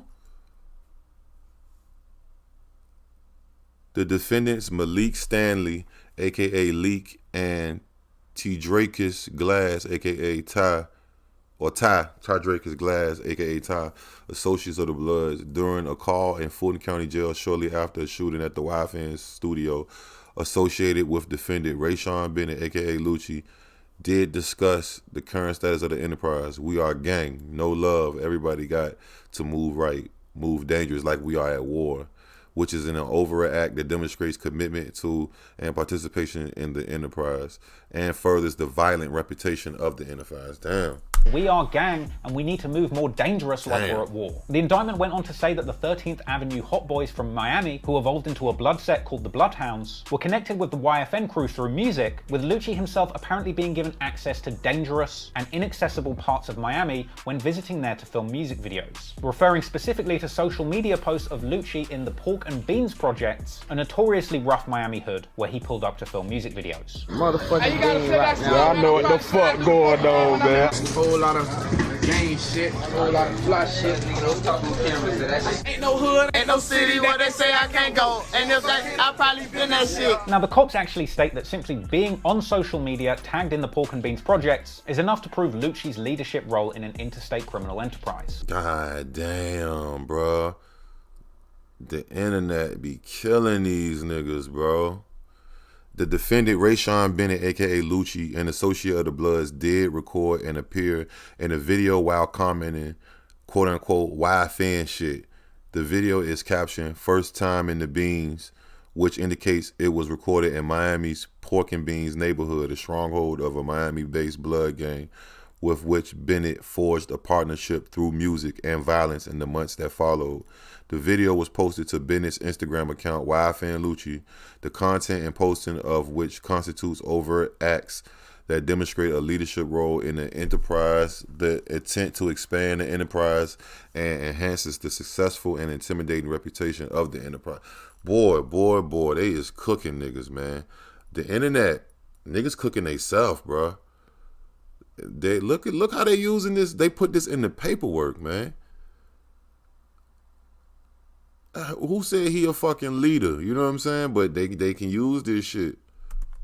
Now, that might be a little bit of a stretch, but regardless, the cops say that these music collabs eventually flourished into a full-blown alliance in the streets between these two criminal blood sets. Now, this is how CP3, the rapper from Miami, ended up getting tangled up in that shooting where Lucci was driving and a man died, with CP3 being named in the indictment, but also referenced his first day out rap music video. Frankly, Lucci's biggest mistake was being in that car when that shooting went down. Having been the driver of that car, Lucci is implicated in this indictment for murder, along with CP3 and Leroy Pitts, with the indictment saying that these three men caused the death of James Adams by participating in an assault and shooting at a number of other people who shot back. But here's the thing, beating that complicated charge on its own might not have been impossible, but it's what happened after that has made Lucci look so much worse. The indictment suggests that following this tragic incident, Lucci allegedly made things worse for himself by tampering with evidence, by hiding the vehicle used in the fatal incident, then making matters even worse. All three people that survived being in that car are also charged with hiring the firearms used in the crime, and the situation wasn't made any better by social media posts by Lucci and his crew either, with Lucci being quoted having posted to his IG a few months after the incident, saying whenever he gets drunk he thinks about murder. Separate to that, another damning allegation against Lucci's character in this indictment is a claim that on the 1st of August 2020, Lucci strangled and beat a man just for playing the Ox music, and then apparently Lucci paid off the guy to avoid being charged. Not a good look for Lucci, and beyond that, Several other people around him faced pretty damning allegations on their own too. A 22nd of September 29 incident where a YFN associate named Ty shot a man, a May 25th, 2020 armed robbery where an AK-47 was used and shots were fired, an August the 27th, 2020 aggravated assault, an October the 16th, 2020 armed robbery and aggravated assault, felony murder on December 10th for that incident with the car, an 18th December charge for tampering with evidence, along with a whole bunch more incriminating social media documentation, such as the YFN affiliate Nard, who is apparently caught on social media saying he has so many bodies he feels like John Wick, as well as a number of YFN affiliates apparently being caught in a group chat repeatedly saying free somebody called No Love, which the indictment states is actually the person who is currently locked up for having shot Lil Duke from YSL at the Magic City nightclub. That's a lot of accusations. It's a lot to be accused of, and it's going to be a lot to fight. YFN Lucci's lawyer has outright denied the charges, saying Lucci is a successful recording artist, and his First Amendment rights protect him in saying whatever he wants in his songs and social media. Now, he's not a gang member. What he is an internationally recognized musical artist that is a triple platinum winner. Lucci's lawyer, Drew Findling, added, his First Amendment right to musically express himself is no different than the famous rock song, I Shot the Sheriff. It's not criminal activity. I'm not sure whether that argument's going to be enough to convince the feds. And as of today, YFN Lucci is still waiting to face this enormous RICO case. And to make matters even worse, while he was locked up, YFN Lucci just caught another major loss for his music career, apparently being ordered to repay $1.7 million after losing a case alleging that he had stolen the biggest hit of his career, Every Day We Lit. And that, unfortunately, is where the YFN situation is still to this day. And no matter how you look at it or what you choose to believe, I think it's safe to say that right now, things couldn't possibly get worse for YFN Lucci. Damn, B. Attention on deck. That shit crazy, fool. Like I said, man, shout out everybody in the chat, bro. Let me see if the cameras came on. I'm seeing people were saying this shit got canceled because everybody got sick or something. I don't see Miss Sylvia. I seen Miss Sylvia walk up in the court today. Maybe, I don't know, let me see. Let me see.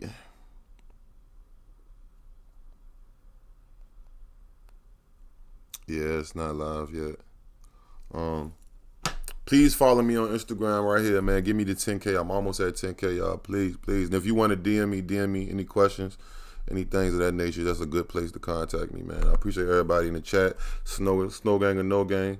Hit that subscribe button if you want to stay informed. Whenever the case come on, just be looking for me to be on here on live, y'all. So today, whenever, or if it's canceled, then I guess not. But if it do, be on the lookout for my stream. I'm gonna do the thumbnail and all that, and we'll just go up like that.